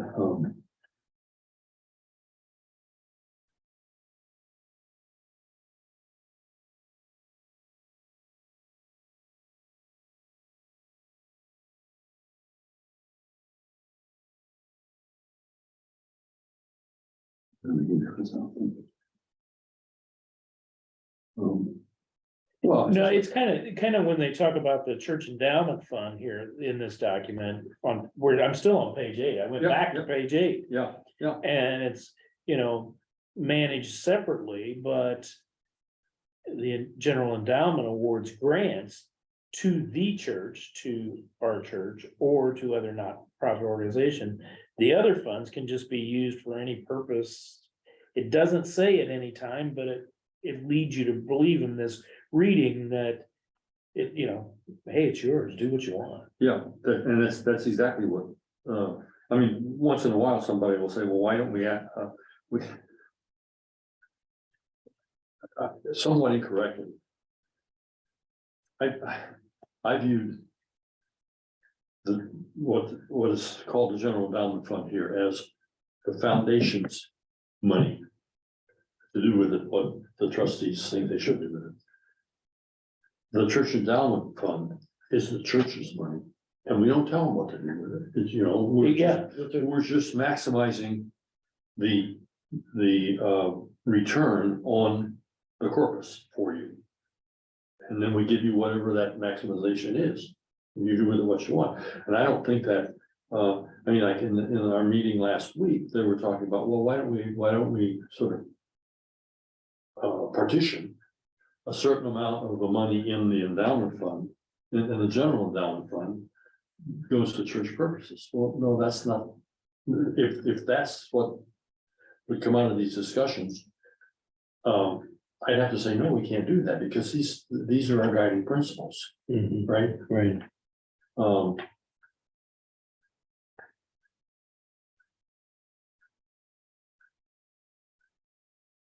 So I mean, this may be a shorter meeting than I thought it was going to be, because I think that's the only question we have to answer is what? And I can tell you that I read all of the documents, but then I went back and reread, and tried to tie the bylaws and this foundational document, foundation fundamentals together with, some of the questions that I had in my mind that were coming up, and I just don't see that we've got a problem with I think it's misconception about what these documents say. The Right. documents say the church can ask for money, and in the church fund, that is the church's money, so here you go, here's the earnings. Yeah. Okay, good. I mean, and I think that may be, I guess it's going to be incumbent upon me to come up with the agenda, but one of the line items is going to be, we review the documentation, and our reading of our documentation is there doesn't have to be, there has to be improved communication of what we're doing. I grant that to not just the council, but probably also to the community at large. But if we can get, and there was a question raised about why is the money going? Why is an undesignated donation going to the community impact fund as opposed to the church fund? And the answer to that is, I don't know. That's And I specifically looked for that, why do we do that, thinking when these funds were, the two funds were set up, Yeah. why was it designated that way? And I think it just happened. It just happened, yeah. It may have been, I know that Denise and Dick, her husband, before he passed away, they may have gone back to people and said, well, we have two funds, which one do you want to go to? And they kept getting, I wanted to go to the broader community. And so at some point they just said, we're not going to take the time to ask people, because everybody we ask does this. Because the response is, if you want to give it to the church, give it in your weekly, whatever. But I don't know if you wrote it, or there was an email that maybe it was Roger that I read the email about, said that the foundation the church fund is really long-term financial planning for the church. So when you look at it that way, because I hear people even on our foundation trustees saying, well, I don't want, or wasn't trustees, whoever it was. Well, I want my money to go to the church. I don't want it to go to Meals on Wheels or whatever, Yeah, because that's- I would rather donate myself to Meals on Yeah, Wheels. that was Jane, yeah. Yeah, well, I mean, Okay, and that's, I get I get that, so that's why you can designate, I want my money to go in Yeah. the church fund. And the new brochure that Ann and Heather are working on, there is a checkbox to say this or this, and there's a nice paragraph, I think, that says, you know, here's what the community services fund does, here's what, now, one thing that I need to go back and look at that with Ann, because I don't think there's any there's any verbiage there that says the community impact fund could go to the church. It's clearly, there's a good definition of the church fund. But the other one just says it goes to it may say nonprofits and or the church. I have to look at that with them. But once that part is cleared up.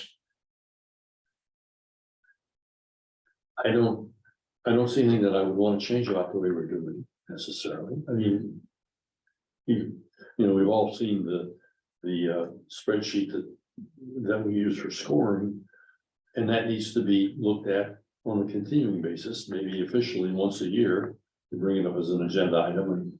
But I think those things develop. I mean, even in these documents, they talk about, you know, there's some discretion, and the people who are giving money to the community impact are delegating to knowledgeable, trusted members of the church to hand their money out the way it should be handed out. Because, you know, after I'm gone, or 5 years after I give you the money, I don't know whether I'd be giving it to Meals on Wheels or whoever. Yeah, you can't look ahead 30 years from now and say, this is where I want my donation to go. There's no idea what it's. I mean, I've got the money, and one of the things that I think we do need to focus on, the foundation needs to focus on is, there was very briefly mentioned in here, the legacy things that people maybe don't think of, you know, they think of donations like, I can give it to the church, or I can give it to the foundation in the church fund, and then they'll get 5% forever, or 6%, or whatever it turns out to be. But if I don't want to do, you know, if I set up my will, should I put $10,000 to go to one of these funds? Most of, well, I don't know, but I would say probably not that many people think about that. Because there was verbiage in here that, you know, there were the five places where you should stay this way. Where? Yeah.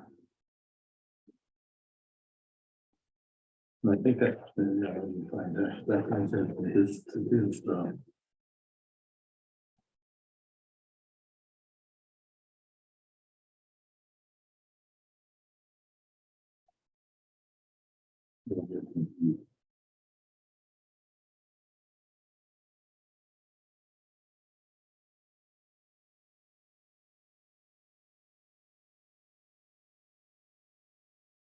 there, so page 6.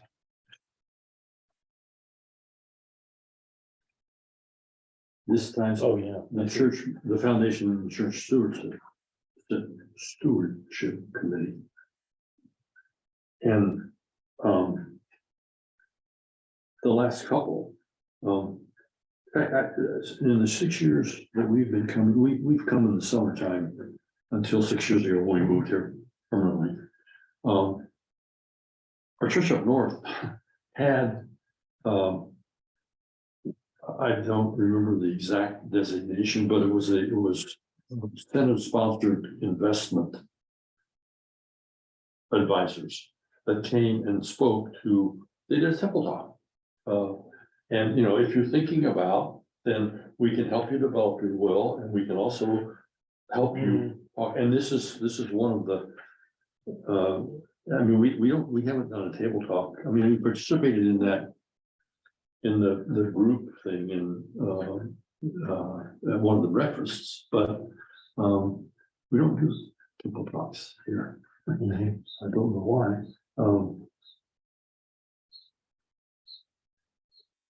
But this definitely talks to the communication angle from what, and I don't, I mean, we do the first one. We're not doing it now, but because of COVID, everything got pulled out of those Right. things. And we are in the process, and very close. Diane is going to be ready to bring to the foundation meeting in September, a final draft of the brochure. And then that either goes in the pews or it goes into the boxes out there.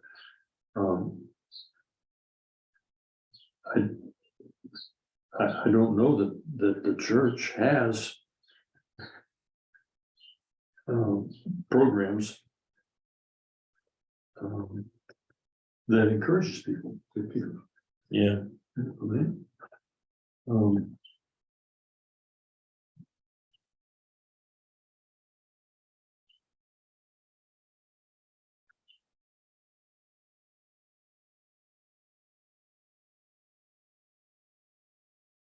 I mean, Ernie, Yeah, and I don't know, I'm trying to think back, I mean, we've only been attending here off and on, and we're here for 6 years now, but I don't ever remember any kind of stewardship talk at all, or stewardship no, the information. only time that I remember anybody standing up was whenever community services ministry stepped up for their month giving. Yeah, That's the first time that I remember anybody standing up and saying, we're asking you to contribute, and this is what we're gonna do with the money. Mhm. That's the first time Mhm. that ever happened. Yeah, I mean, his, Ernie's schematic here, in giving options shows, I think, a lot of the end. I guess you would take this and use it to make sure that our brochure lines up with the kinds of things he's talking about. I think it does, but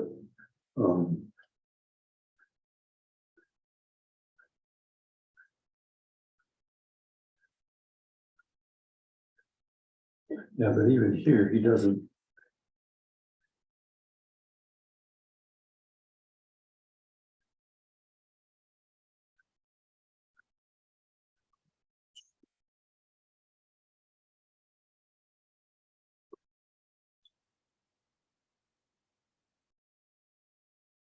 His wording here is right out of our.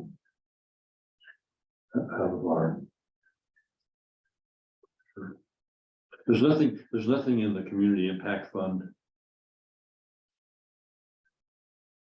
Column, if you will, that shows that we could give it, that funds could be given to the church.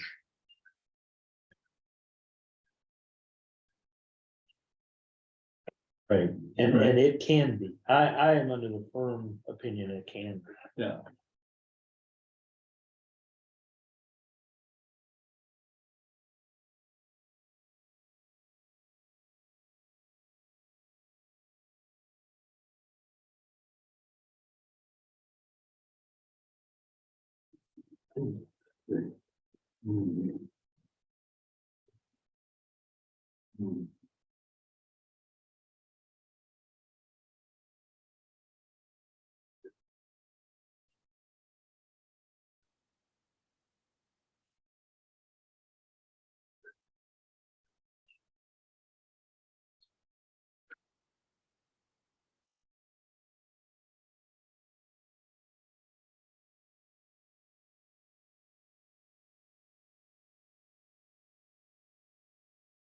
Maybe we should be. I think both of us have looked and compared back and forth here, and I got a consistent message across all those documents. Right? Mhm. So I think we can put the rest, whether the church could or couldn't come to the community services or the community impact fund. Yes, you can, and I believe you know how to do it. Mhm. Now, one thing that see. This is Roger's. This is the dialogue.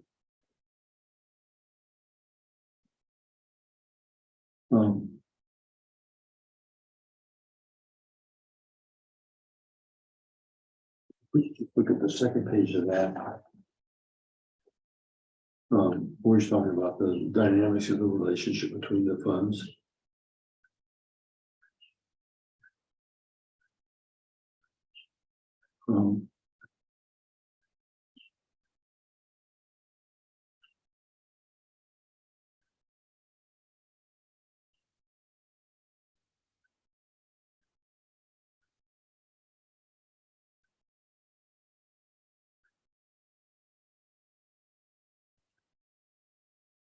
And so he says that the church view is that the purpose of Fund 2, that's the church fund, was to supplement the operating budget. And I guess that's, yeah, because at the time he was saying this, community services ministry was in the operating budget.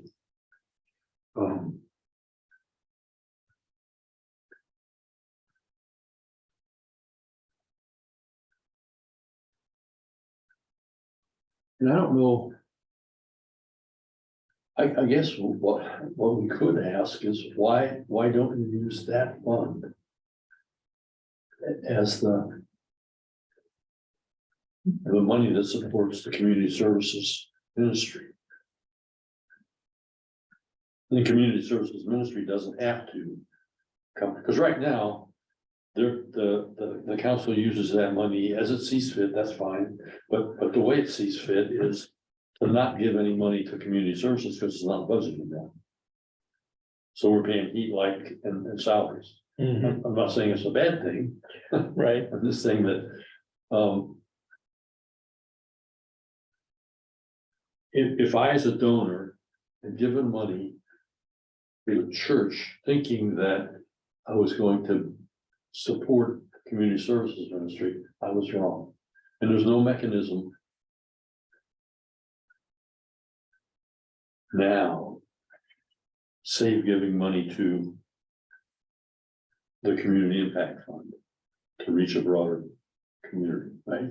Right, on an immediate needs basis, Yeah. this, you know, so we need to send diapers to someplace.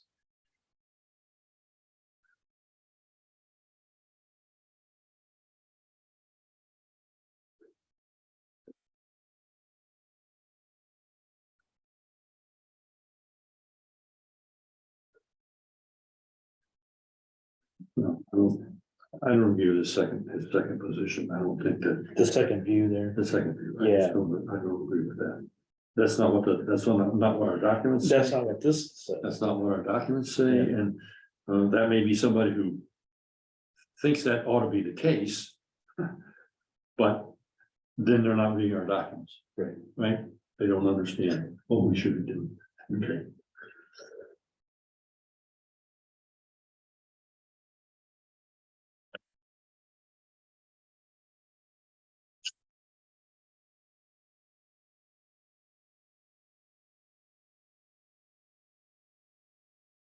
That's right.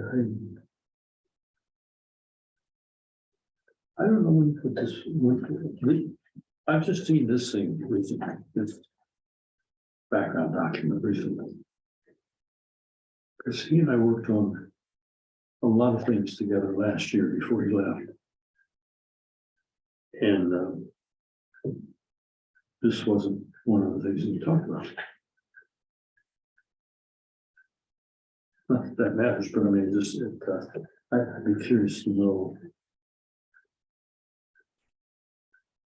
One of the things that we've had a problem is that often, and in fact, our these documents support that. They say we give money to the church. We, the foundation, gives money to the church to support the church's stated mission, and the church doesn't have a written mission. And I don't get as hung up about that as Roger did, for example. He really wanted to have the search council put down on paper a paragraph that says this is our mission, but certainly the churches that I members of up north didn't have that sort of thing. They did have the bullet point, you know, but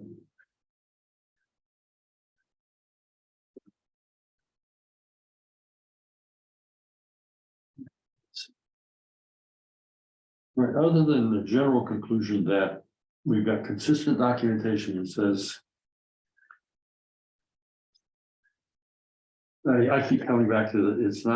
It's not what we're doing, it's how we're communicating.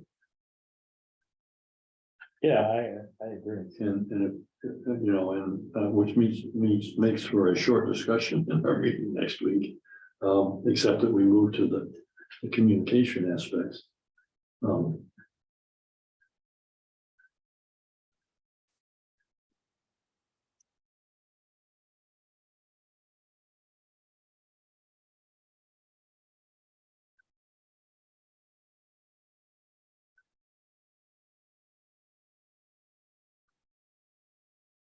Right. Well, I think we're in agreement on, I haven't heard, I don't see anything that would prevent us from doing No, what we and think. yeah, some of these other, those, you know, this, after you get past that outline format, I think that outline format is just the regurgitation of the kinds of stuff that was in the fundamentals and the kind of bylaws. Then we see the as far as the announcement is concerned, that's they just reinforce the fact that it's perpetual giving. That's the difference between what you give directly to the church and what we the foundation get. It's ours is you're going to have the income in perpetuity, and that's, you know, if that's the way you want to handle your money, fine. If it's not the way you want to handle your money, then give it directly to church, right? Right.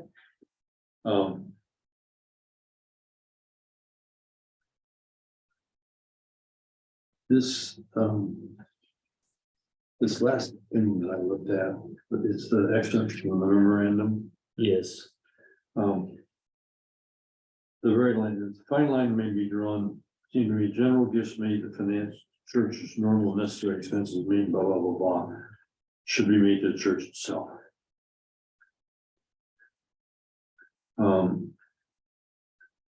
So that would argue that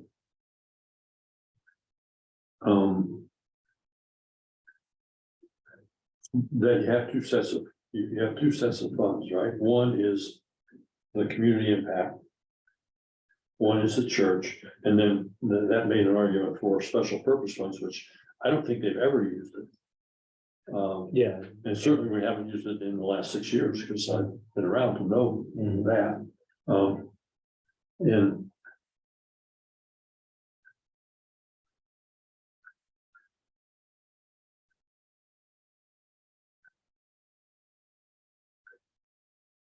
yeah, in fact, here's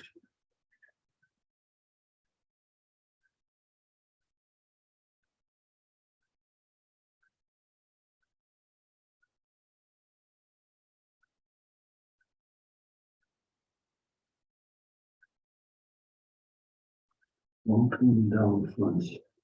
Income from which would be used for the church projects and programs and for other related church projects. Yeah, and that fits up in that first paragraph, A. Repository for long-term endowment funds to fund church projects.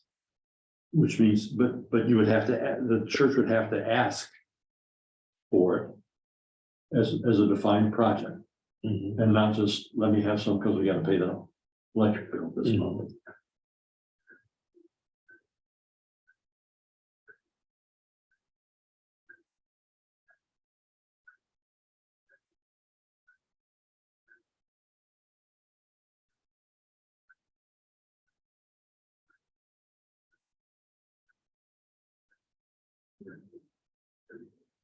Yeah, I mean, I think that this document highlights the fact that the special purpose fund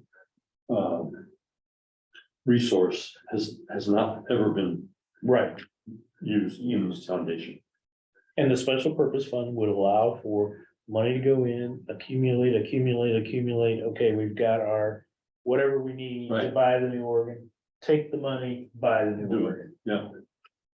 Yep, and if you want, and if it turns out that we estimated we needed $250,000, and we have $250,000, but we got a discount, and got it for 200, do you want to leave that 50,000 there as a maintenance fund?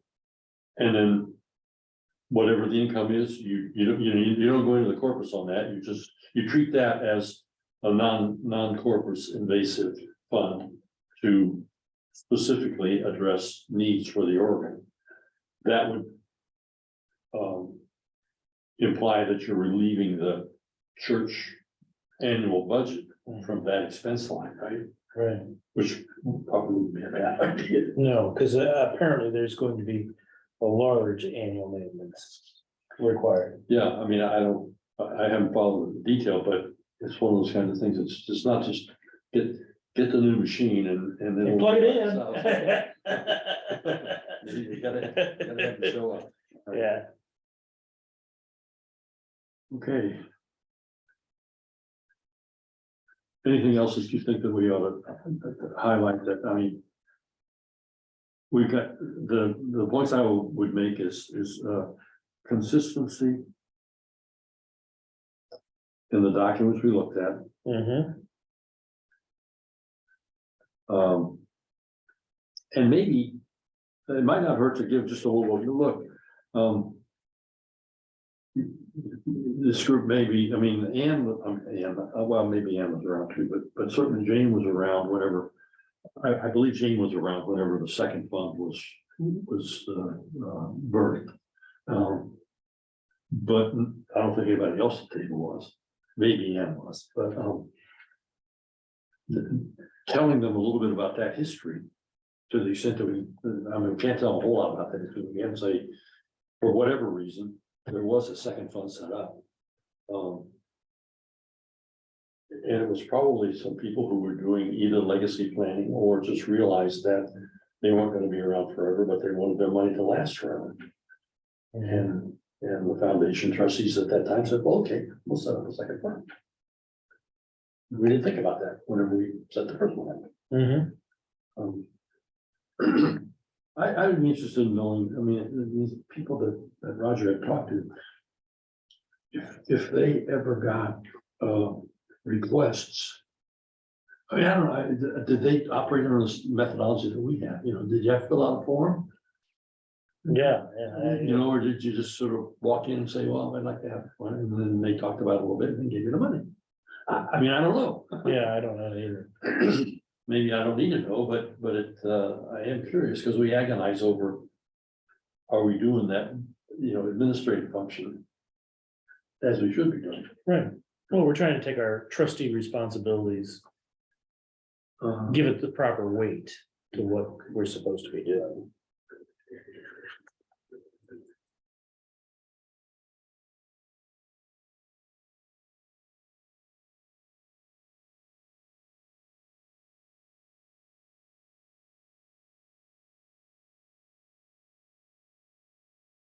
So we saw consistency in the documents.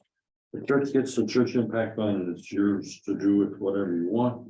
The church can request from community impact. And it just has to meet the decision criteria.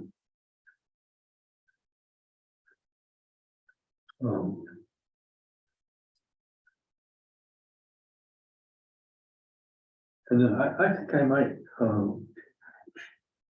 everybody's not seeing these documents. I don't know, I don't want to do that, but might do an extract at page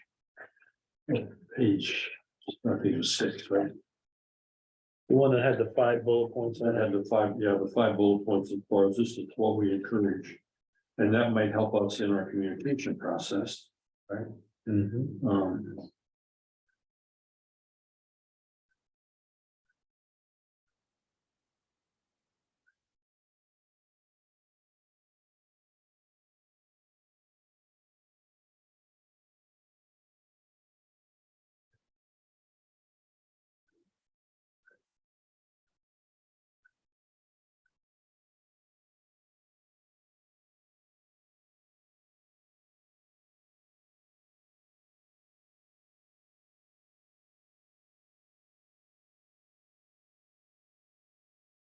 We look at the church education programs, we have.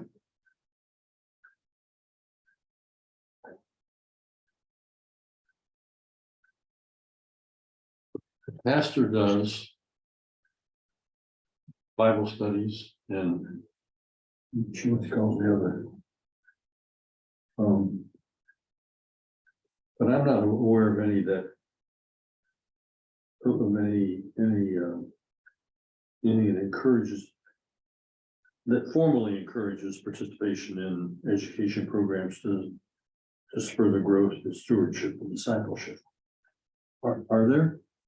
Are you of it? I mean, I'm not aware of any, and I'd already written that down once, and there's no stewardship programs, education.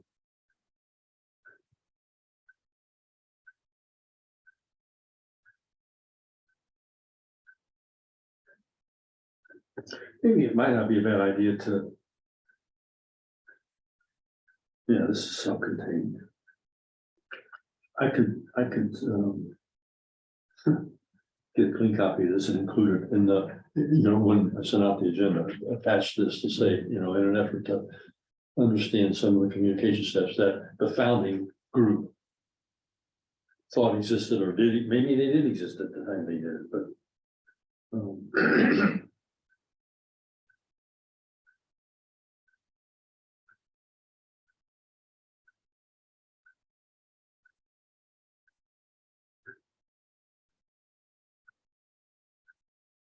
what's the name of it? Escapes me now. There's an insurance company associated with the ELCA, right? Yes, well, it's the what used to be Lutheran Brotherhood, it's not Lutheran Brotherhood, what do they call that?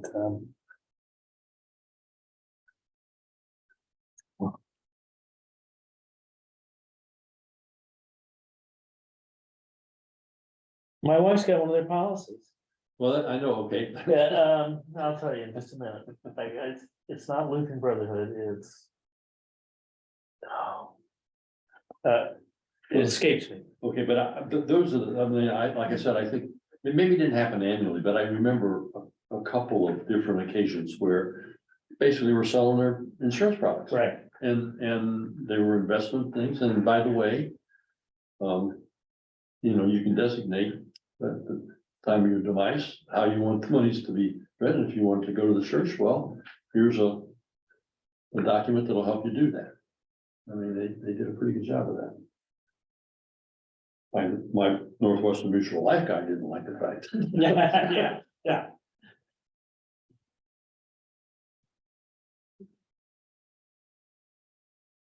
I mean, we don't do any of this. Well, we do. I think we do the first brochures, and we're in a bit of a hiatus, but the rest of it, I'm not aware of specific processes that we do.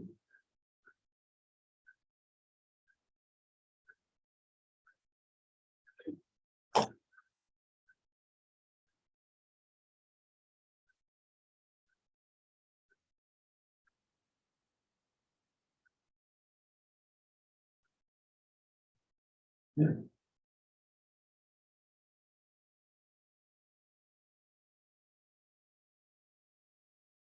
Is there anything else that you think we ought? I think I just start with that. Okay. All right. Good.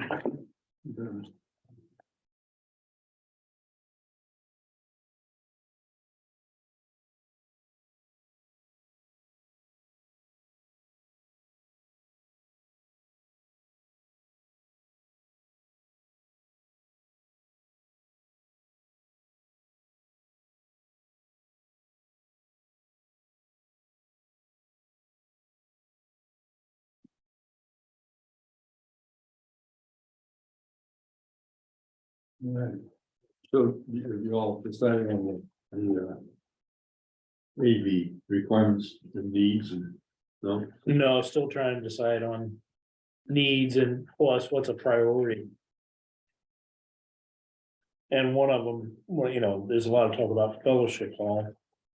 The fact that, you know, they could actually rent that. Apparently Sarasota County is using it some Really? for meetings and like the Bird Key Homeowners Association, I think, is using it. They're renting it. Really? And there's some discussion that if the, you know, the technology was a little better here, in fact, there's no speakers that work in there, any kind of, you know, PA system or whatever has to be carried in, just a portable system. That if they had just a little better setup in there, they could probably rent it more, you know, I didn't know that. No, Like the county was, I guess like the county's using Auburn Hall some, because it does have, they can broadcast their meetings, you know, on the public access then, because the technology's in there. Well, they've got a meeting where they're expecting 100 people or whatever, and they can't get them all in Auburn Hall.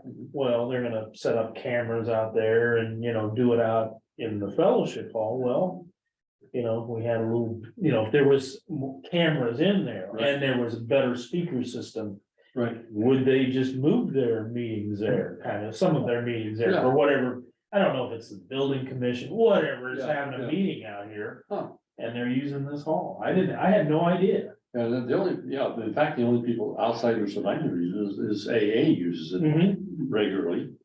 Or weekly or monthly or whatever, I don't know how often they use it, but, and I think there are a couple of those organizations, I mean. Yeah, I think the Boy Scouts or Girl Scouts Yeah. uses it too, maybe, Yeah.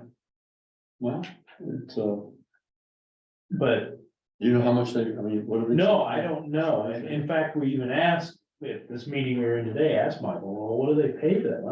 I don't know right offhand. Huh. And, you know, what we kind of put it on him the next time they're here, why don't you ask them, what do they need to hold a meeting here, you know, that, and what would they pay for it, basically, you know, if they say, yeah, we'd rent this hall for a meeting for, you know, whatever the number is, $500 a meeting, you know, nobody knows. Yeah. So, Yeah, but, you know, what the heck if we can generate some revenue from it? yeah. Had no idea they were doing that. Well, that's one of the associations said, our neighbor is, she's the president of the aphasia group. Mhm. Or in Sarasota. And, I forget the name of the church, it's the one behind, it's behind the two-story Publix. It's a Lutheran church behind it. And they, their Sunday school rooms, they've got like a row of Sunday school rooms. And they, no longer use all of them. I don't know, the church has shrunk or what, but they have rented one of those rooms to the aphasia group, and they meet weekly in there. And they pay, I don't know how much, but something, you know, I mean, it's the church is happy because they get some revenue, and the aphasia group is happy because they're not, the rate for rental is less than if they had to go to a storefront or something like Right. that. Right. And we in fact have given that aphasia group 2 grants of $5,000, $6,000 to develop the place so that it meets their needs. And the second one was to develop, was right at the beginning of the COVID problem. And we set up AV equipment for them. And it was interesting because basically we negotiated with the aphasia. They came in with I think they were asking for $8,000 or something like that, because they wanted to paint this and they wanted to do this and this, and no, that's the church's property. They have to maintain it for you. But anything that's mobile, that you can, you know, even if it's a toaster that or a microwave that you're using, we can support paying for that because it builds your capabilities. And if you move to another location, you just Pick it get up with with it. it, yeah. And I felt like it was a good example working with somebody who had a legitimate request, but they didn't know, you know, this is what we're gonna be doing, let's write it all down and see if we can get the money. Sure.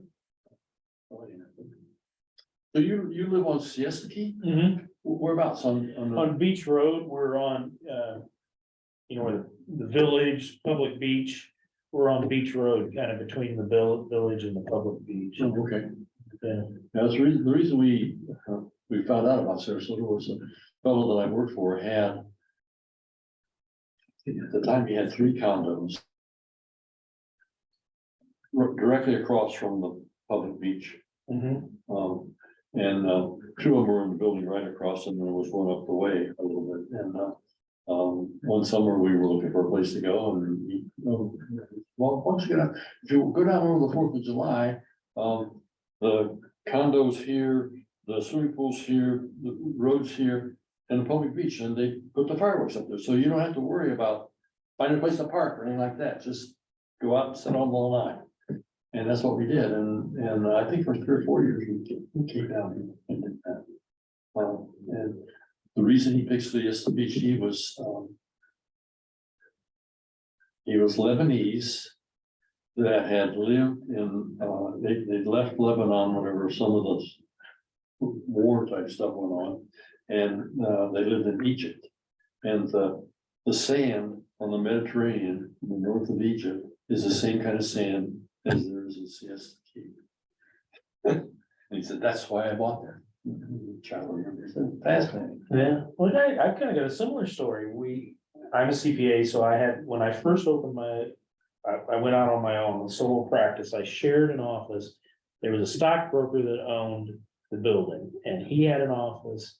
He had an attorney in there, and then there's 3 offices.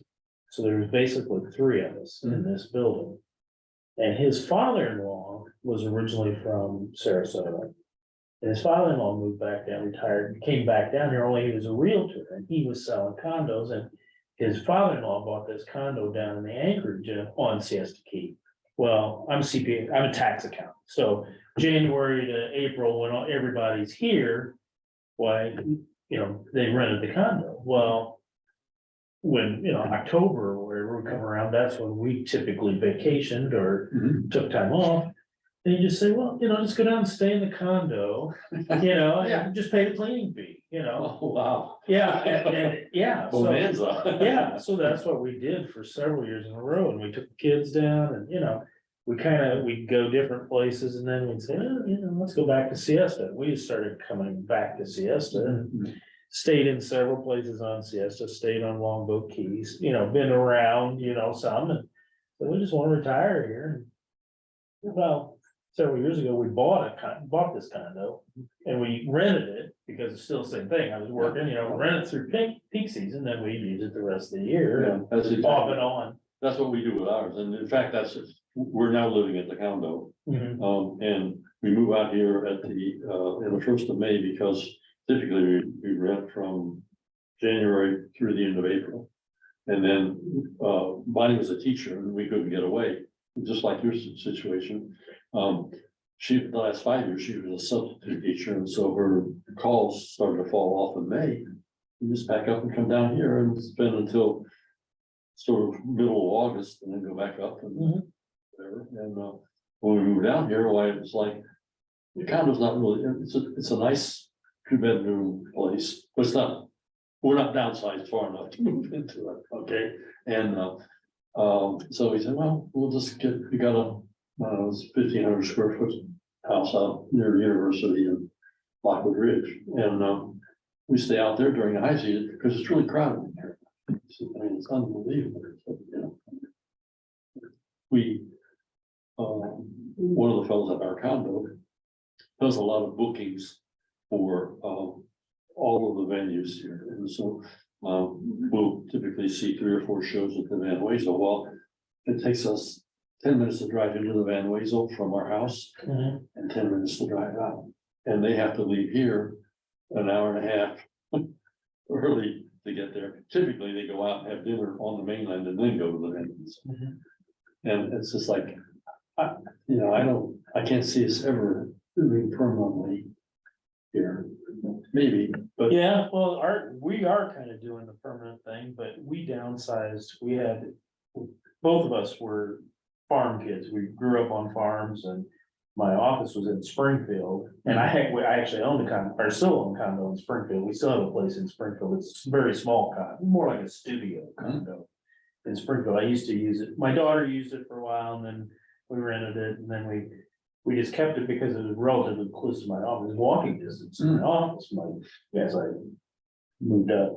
But it was walking distance to my office, so we kept it, so we kept that condo in Springfield, because we still have a lot of family, I still technically have an office in Springfield, Illinois. And but we sold our house, we lived adjacent to a family farm out in the country. And we sold our house, we had a 4-bedroom, 3-bath, big house, yeah. garage, shed, barns, I had the whole bit. We downsized and we sold stuff, gave stuff away, everybody in the family took stuff. And still ended up, we put stuff in storage and threw stuff away, still ended up with just way too much stuff. and that's the thing that and we're now, well, we're 6 years into it, 7 years into it, I guess. And I'm initiating conversations with Bonnie. Well, what do you think? And what's going to happen in the next 5 years? I mean, are we going to look at a place down here that has the potential for assisted living as we need it or whatever, or are we going to keep the condo and move to where the kids, one of our kids are? It's looking like our kids are permanent for where they are. Our son-in-law is a medical parts salesman, for lack of a better term, and he's switched companies about every 5 years for the last 15. They've been married 20 years, and each time he's still maintained the southeastern part of the U.S. as his territory. And there was a question whether he was going the last move, whether he was going to go to California. Well, the last thing we wanted to do when we closed up shop up north was we don't want to move the other our son and his family live in Pittsburgh. We weren't going to trade Chicago winters for Pittsburgh winters. It didn't make sense to us. Right.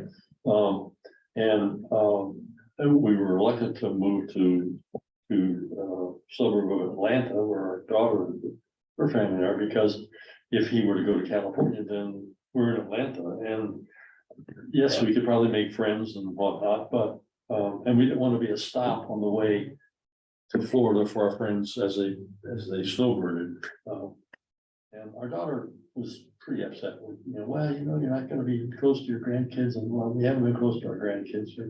We make all birthdays and Thanksgiving, Christmas. We were usually at one or the other.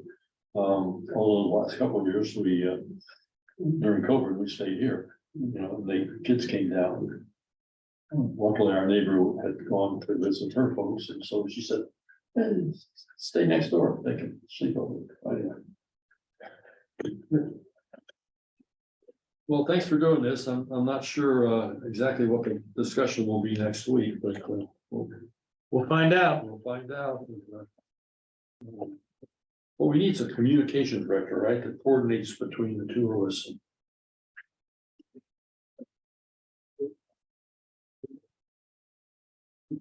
So are you actively still CPAing or you have some? Yeah, I'm still, I tell you, I've got a few clients that I'm still doing some tax work for. I've got a group of attorneys that I have done quite a bit of estate and trust work for, and especially on the upper end on the tax stuff. And I've been working with these attorneys for a long time. In fact, two of them are what I consider my good friends, and they've just got enough work going right now that I can just do what I want to do. And I'm not working 80 hours a week like I did sometimes. I can't believe I did that, but I did. I'm down to where, okay, I did some work this morning before I came over here. Probably not gonna do any tomorrow. We got family coming in for the weekend. You know, and then Monday, Tuesday, I've got some meetings, some phone meetings, Zoom meetings, scheduled. You know, I'll do a few things, got a few tax returns left to do, but it's not the same day-to-day Yeah. practice kind of thing it was. And then I'm doing I've got a couple of high net worth clients that I do their asset management for them.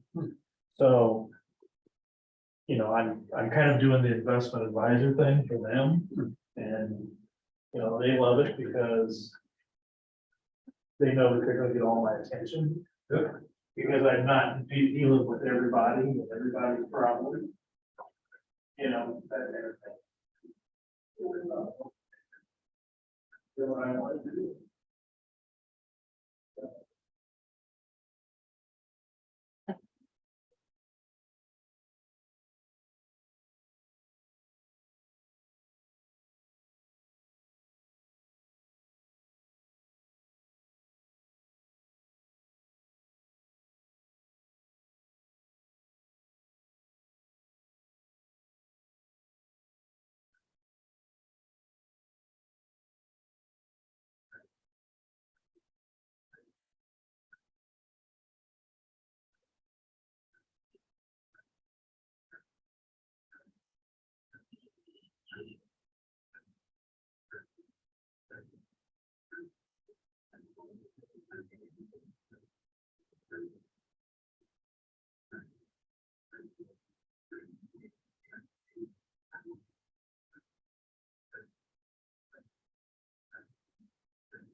But yeah, I mean, it should be.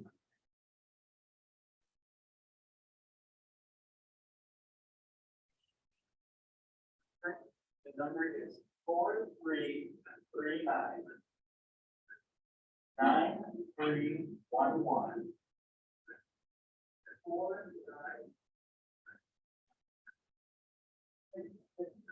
Is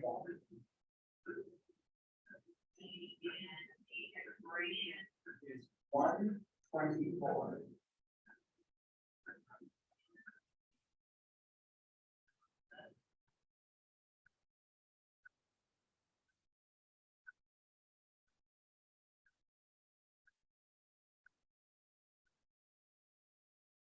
It doesn't give us much information, it's pretty basic.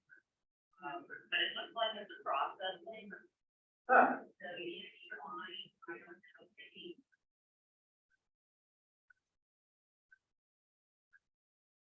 So we'll just keep that card on file and I guess give you a call, but it does. For next month. Yeah, weird. Okay, well, I appreciate your call. Thank you. Okay. All right.